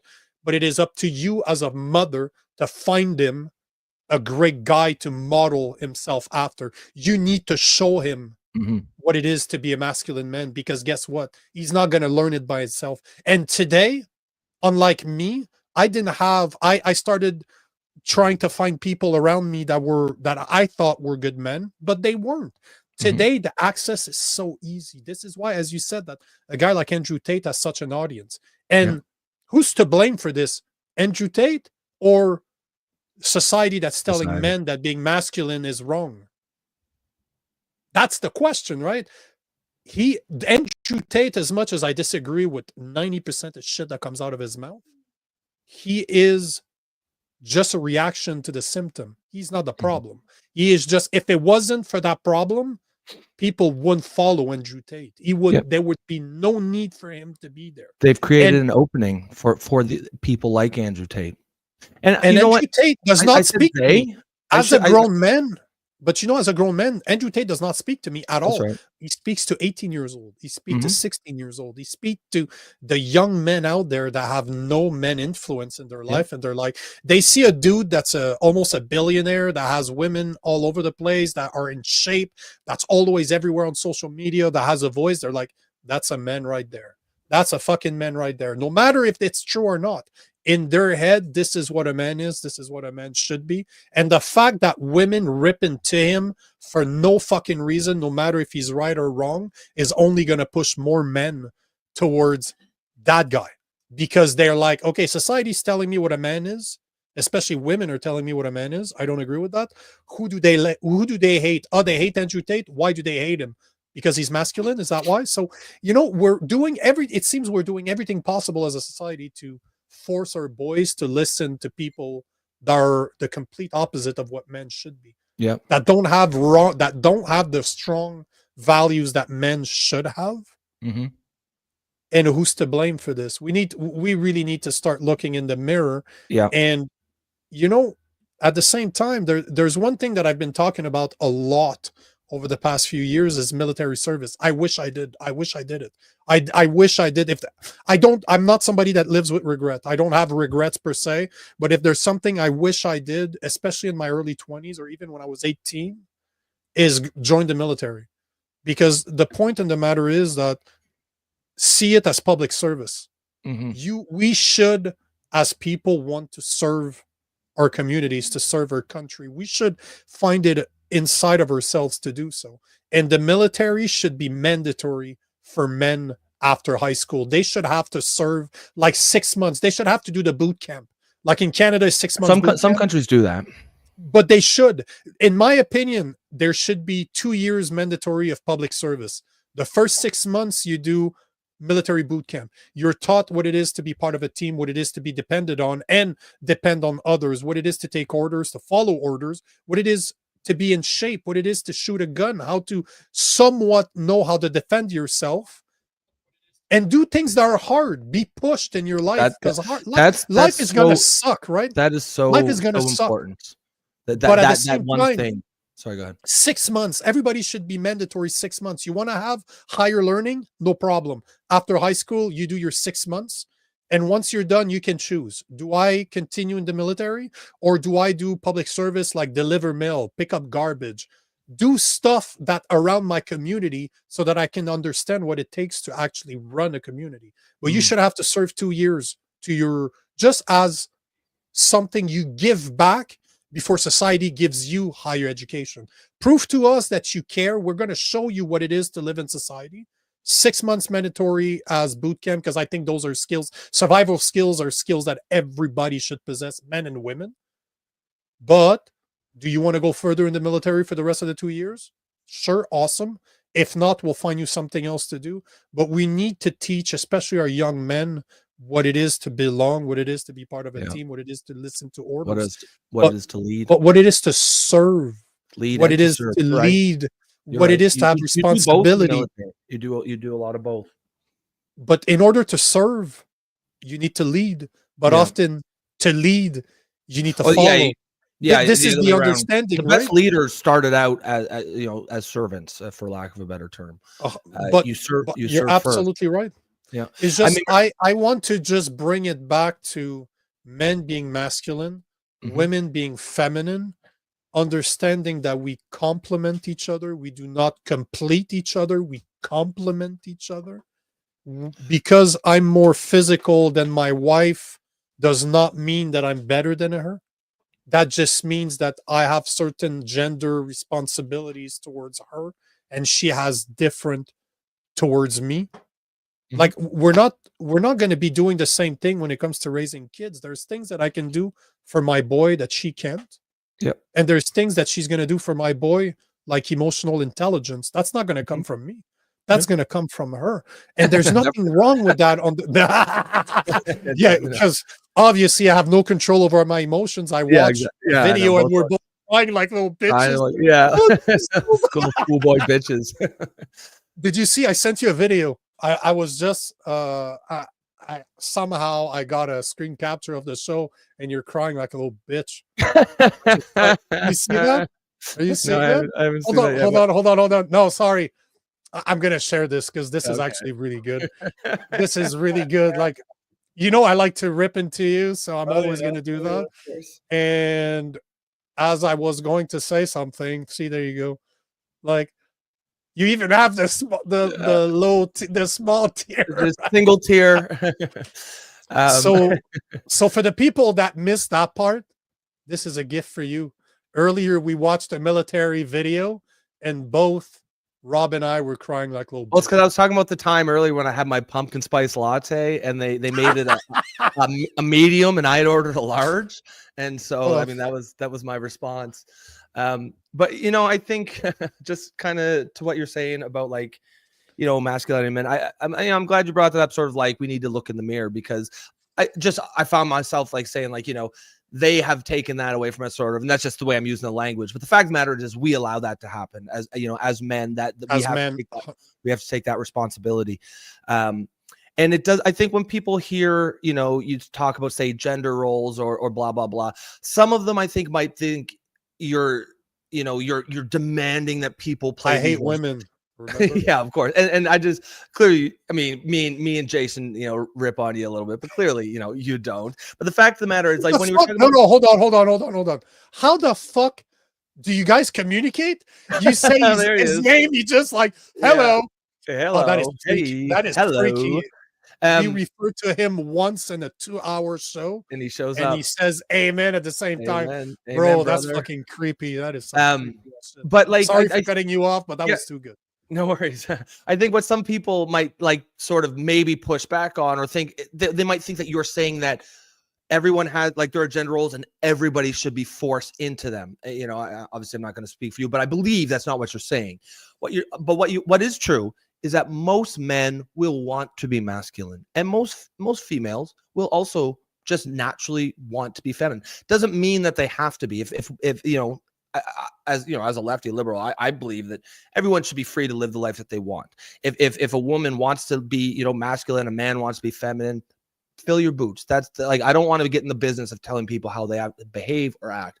But the fact of the matter is most men, especially straight men, will want to be masculine. We're wired that way. We're wired to want to be masculine and to be perceived as masculine, because that's a part of it as well, right? It isn't just that you're masculine in your bedroom. You want, and it's not about like looking cool or badass. It's that you want the people around you to know that they can count on you.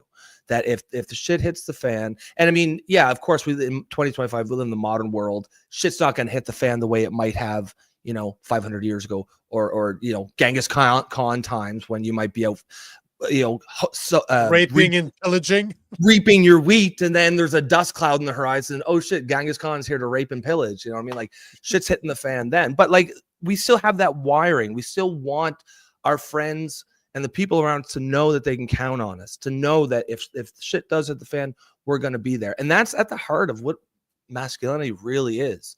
You know, that sense of duty, that sense of, you know, I think in some ways, you know, it might get, you can see how it got demonized, right? Like, someone might say like, oh, you know, that's not your wife. She doesn't belong to you. That's not your kids. They don't belong to you. And they'll hold this up as an example of toxic masculinity. And of course, no one is saying they literally belong to you. But most men, if they have, say, a family, they will feel strongly that it is their job to protect them and to provide for them. And at the heart of that feeling is a sense that they are yours, right? They are yours, but you are theirs too. And it is that feeling of, I need to protect. I'm almost there. Is that it comes from that sense. Oh yeah. But what does that mean? That is a promise before God that she is mine and I'm hers. Exactly. It goes both ways. I don't belong to any other woman outside of my wife. Mm-hmm. This is a plain fucking fact. I made a promise to God that I would take care of her, that I would be there for her, and I belong to her. I don't know that she still feels the same now, that's a good thing, but she's fucking stuck with me, motherfucker. Yeah, it's not nothing you can do. We got a bun in the oven, so I mean, she's trapped. Yep, she is. But the point of the matter is that it was a promise that we made in front of God. Yes, and that's it does mean that I belong to her and she belongs to me. And you look at her. Oh, there's Stacy. Nice. I appreciate your Stacy. I appreciate your take on this issue. Bottom line, how do we get this change? While we might think that men need to take a lead on this, it may be women that have to make the first play, admit mistakes, and be a team player. Mm-hmm. You know what? Let me say it this way. Do I disagree that women have a role to play? Absolutely not. They need to be team players. But let me ask you this. I don't know if you're still there because that's from 17 minutes ago. But if you are still there, let me ask you this. Who do you believe is a better leader, women or men? Because I can tell you, broadly speaking, like there 100%. obviously are women out there with leadership and all that. Yes. Every single time that we speak about something, we can only address the general rule. We cannot address every single outlier out there. But the point in the matter is that leadership energy is masculine. Even if women, if you look at women, they're leaders, they're normally very masculine in the way that they approach things. Correct. That is the thing. So most men are masculine, most women are feminine. Can women be masculine in their energy? Absolutely. Can men be feminine in their energy? Absolutely. But where Stacey and I might disagree is that she's saying that women need to make the first play, and I disagree. It's up to men to take the first play.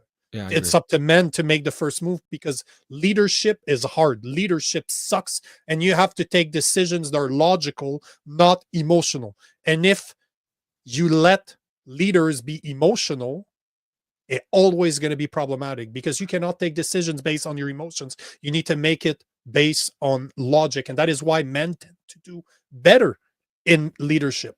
But as you said earlier, and as I've said multiple times before, men fucked up. We let that happen. Yeah. We are the one that needs to step up and say no more, but we are to blame for this shit. It's not just because of women that we are in the mess that we find ourselves today. Men fucked up, women fucked up. We need to both agree. The first step, you want to know what the first step is to agree that women have fucked up and that men have fucked up. Now, what do we do from here? Men need to become leaders again. Basically, admit but lead your family. Lots of mistakes have been made. Let's figure out now, 2025, going forward. Yeah. How do we fix it? There's no point blaming each other who's more responsible than the other. We both fucked up. Nothing we can do about that. You can't change the past. All you can do is try to be better right now to change the future. So what's the first step? You know what? You know what I would like from women is more comments like Stacey. Is for women to be able to say, there's a lot of women out there who, especially lately, I'm hearing those kind of things. And it makes sense. Women, most women, who are not like, this isn't a major political issue. They have men in their lives that they love, their fathers, their brothers, their sons, their boyfriends, their husbands. They recognize that there's a lot, men are not doing well and they want them to do well. This is what I mean. For the most part, we all care about each other. Most women care about men. Most men care about women. Of course, there are individuals within those groups who are just assholes. But they don't represent us. I think one thing I would add to what you said, what we can do, I think one of the things we can do is exactly what me and you are doing now, just talking about this issue in the way that we are. If you're a father of a young son, like I've got a 16-year-old, one thing that you can do, and I try to do this for my son, is create a bubble around them, right? Give them a space where say them, listen, the world is going to tell you things right now about who you are, about your masculinity. They're going to tell you certain things are bad. Do not listen to them. Like you are essentially trying to shield them from that so that they can grow within themselves first. Once they're older, they will have that own shield. They will be able to protect themselves. But young men these days, they're getting this messaging like again and again and again. One thing I pointed out to him, I was like, what's interesting, because we watch a lot of movies together. It's actually something that gives us a chance to sort of like talk about some issues without, it gives us an opening or a segue to talk about certain issues if there's something going on in the show. One thing I've said is, take a notice for any movies we have. Watch any movies that's been in the last 5 years. If there's like a man that's central to the plot, whether it's a family man, like the father or whatever, almost every single one of them is just some ridiculous idiot. An idiot. It's the Homer Simpson. It's the Homer Simpson syndrome, archetype, right? But see, this is what you were describing right there. Sorry to cut you off, but that is the role. Like, there's that LGBTQ. You got to protect your kids, but the point is what you're making. It's up to you to shield the shit from your kids and teach them. Yeah, and I mean, I wouldn't necessarily use that exact like the pride flag image, but I know what you mean. If that wants to represent wokeism in general, yes. But that's what it is. Yes. Yeah, I agree, and that's how I interpret that picture as well. Not like you need to protect your kids against The gays. Homosexual. The gays. Yeah, the normal gays. Fact of the matter is, like JD Vance said, the normal gays are the biggest demographic of homosexuals. Most of them don't. They're done with all this bullshit. They don't need a whole month dedicated to them. They just want to live their lives.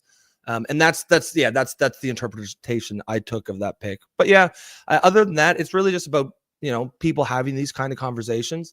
I would say, to the extent that women can do something, it is same thing that like men have responsibility. If you're with your buddies and someone's just being a shithead and talking about, like, clearly, obviously men are going to shoot the shit and whatnot, but if someone's being clearly like saying like inappropriate things or like extremely disrespectful things about women or whatnot, I would say you have a responsibility to call that out.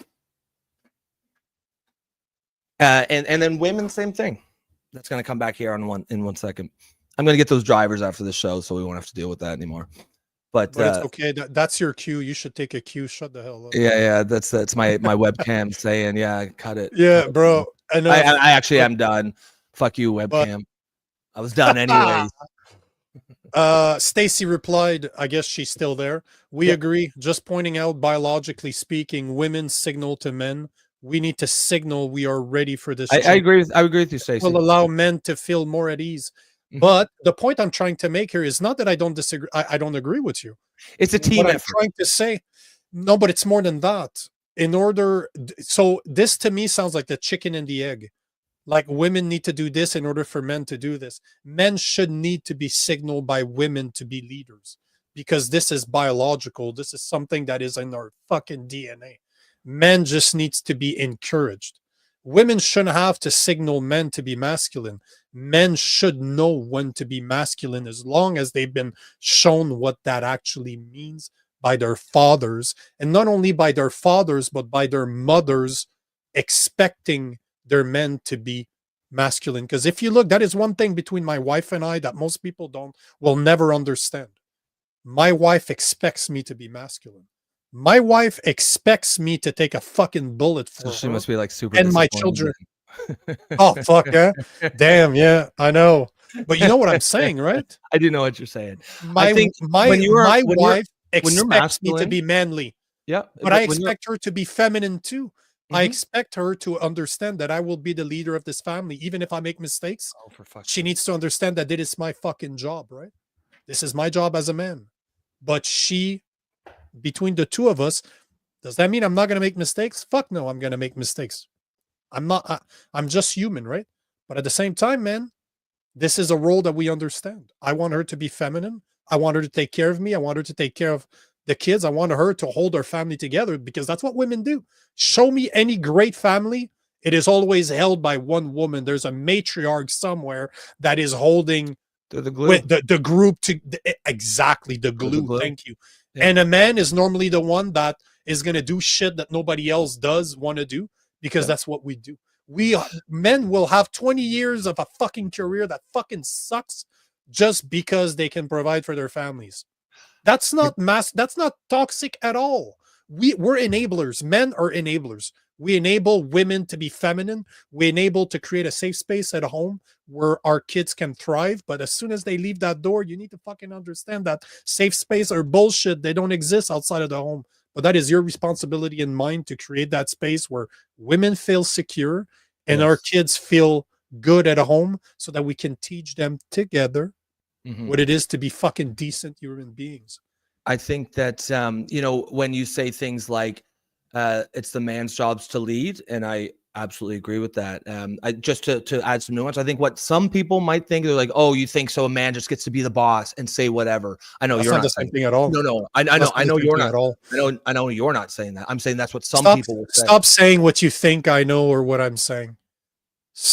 Don't push your values on me. No, yeah, no. My point is, I'm supporting you here, because I agree with what you're saying. I'm just saying, as someone with the liberal ear, I already know what some people will say to that. Yeah. They will like, so it's just man gets to be the boss. No, that's not what he's saying. No. Men and women both have a responsibility in that relationship. And yes, if a man is just being like, "Oh, do what I say because I'm the man," that's nonsense. That's bullshit. That That's not masculinity. That's just being a bully. But what we're talking about when we say men should be the leaders is they should, like, when as they're leading, they always should be thinking about things from the perspective of their family. Like if they're just doing things because they're selfish and they want to do things, that's wrong. But any, you know, true man who genuinely loves his family and is, you know, taking that leadership role in that family, he will always put them first. He will, and when, you know, when a man is like that, his family will know that, and they will feel comfortable allowing him to take that leadership role. They know that he will care. He will only make decisions based on their welfare in mind. And so, yeah, in that sense, typically it's the man's job to lead, but yes, you're right. The woman is the glue. She holds it together. If the mother in a family dies, it's very hard for that family to stay together. Just because their role is as the heart of the family. And so that's how I think we should be talking about this stuff. It isn't about men or, you know, men or women is good or better. One's worse, one's better. It's unproductive. That itself is toxic. We're both, it's like asking what's more important, the brain or the heart? Well, the fact of the matter is you can't live without either. We both are intimately connected to the health of the overall body. And in that way, that is how, you know, the roles of men and women are within a family. And again, it isn't that anyone should feel like they have to play these roles. We're just talking about these are what the roles that will just naturally come out. We use the term like, you know, masculinity as if like it's about teaching men how to say a certain thing or behave a certain way. That isn't really what it's about. It's about teaching men to feel comfortable being themselves. If you do that, the masculinity will come out naturally, because that is the way that men are wired. That is how we're genetically sort of wired at the most fundamental level, is to be or desire to be masculine. And I think once you do that in a relationship, not that this is a relationship advice show, many women who wouldn't consider themselves overly feminine, once they're in a relationship with a man who's comfortable in that role and they feel safe and comfortable, they will find themselves just naturally being, you know, naturally taking on that role, not because they feel they have to, but because they actually want to. It's natural for them. So I'm sorry, I'm not laughing at you. It's just Jason here once again. Well, two things. So Jason is saying that remember, real manly men don't dance in and out. I'm going to do a Trump dance for you. But the other thing that real men are not supposed to do are this. Real men don't cry. So there you go, Jason. I'm so going to bring that up. We're going to do this. If we're doing the show 20 years from now, you're going to be playing that. Oh, yeah. But that was so not my intention by playing that video. It was supposed to be a very manly video, but I didn't watch it first. Yeah, we're talking about masculinity. The two guys are fucking crying. These like motherfuckers. Listen to that masculinity. Bro, there's just one more video. One more. I think we've been on a rampage, and I appreciate all of you still being here. It's kind of crazy that we almost have 540 people listening to this right now.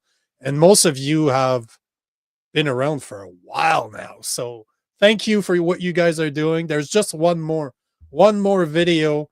And this is the first video I watched today as I opened my phone, as I turned on my phone. And it was funny because it talks about, again, what we've been talking about today and most of the week, that cultural change. So this is Joe Rogan talking to Adam Curry, which I have no fucking clue that guy was until this morning, but hey, there you go. I was watching the Grammys, and I don't really. Why? What's wrong with you? I know. Well, I usually watch for the Satan segment. I would say, "Oh, okay, there it is. There's the Illuminati. There's always one. There's the. They didn't have one. That's crazy. Had beautiful women Maybe in nice dresses. Trump and everything. is president. They're a little nervous. Oh no. Presidents are important for the culture. It's very important for the Satan. But people, they're in trouble. Yeah, they're in trouble. Like Jesus is making a comeback, man. They're in trouble there. Hide now. Go back into the basement of Comet Pizza. And oof. Place that doesn't have a basement, by the way. We're reliably informed. But I liked what they were talking about. Presidents have an impact on culture. Absolutely. And it is so true. The different cultures, Hey man, just a different vibe between when Sleepy Joe Biden, and word salad Kamala Harris were in power compared to now. Well, she's been It's unburdened by what absolutely has been, for sure. very nice. Yeah. Perfect way to bring it back. I love it. But I'll finish on this. I was reading an article yesterday that was saying that she is still the most popular Democrat candidate for the next election. Can you believe this shit? Are you serious? Yep, they're still seeing her as the most popular one. That's insane. I don't That believe hope, that.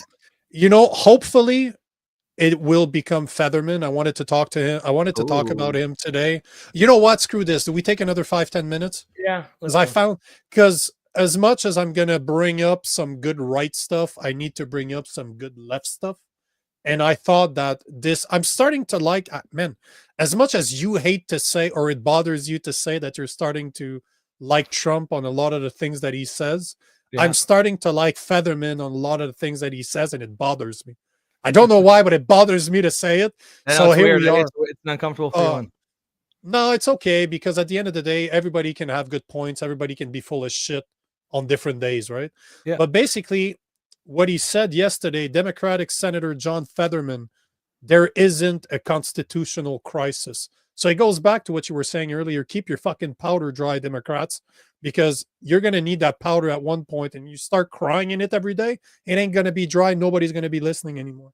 But basically, it's about, how Trump was barred, like some of the policies he's trying to push are getting barred by judges. And he's like, but that's their jobs. They did the same thing to Joe Biden, so stop crying.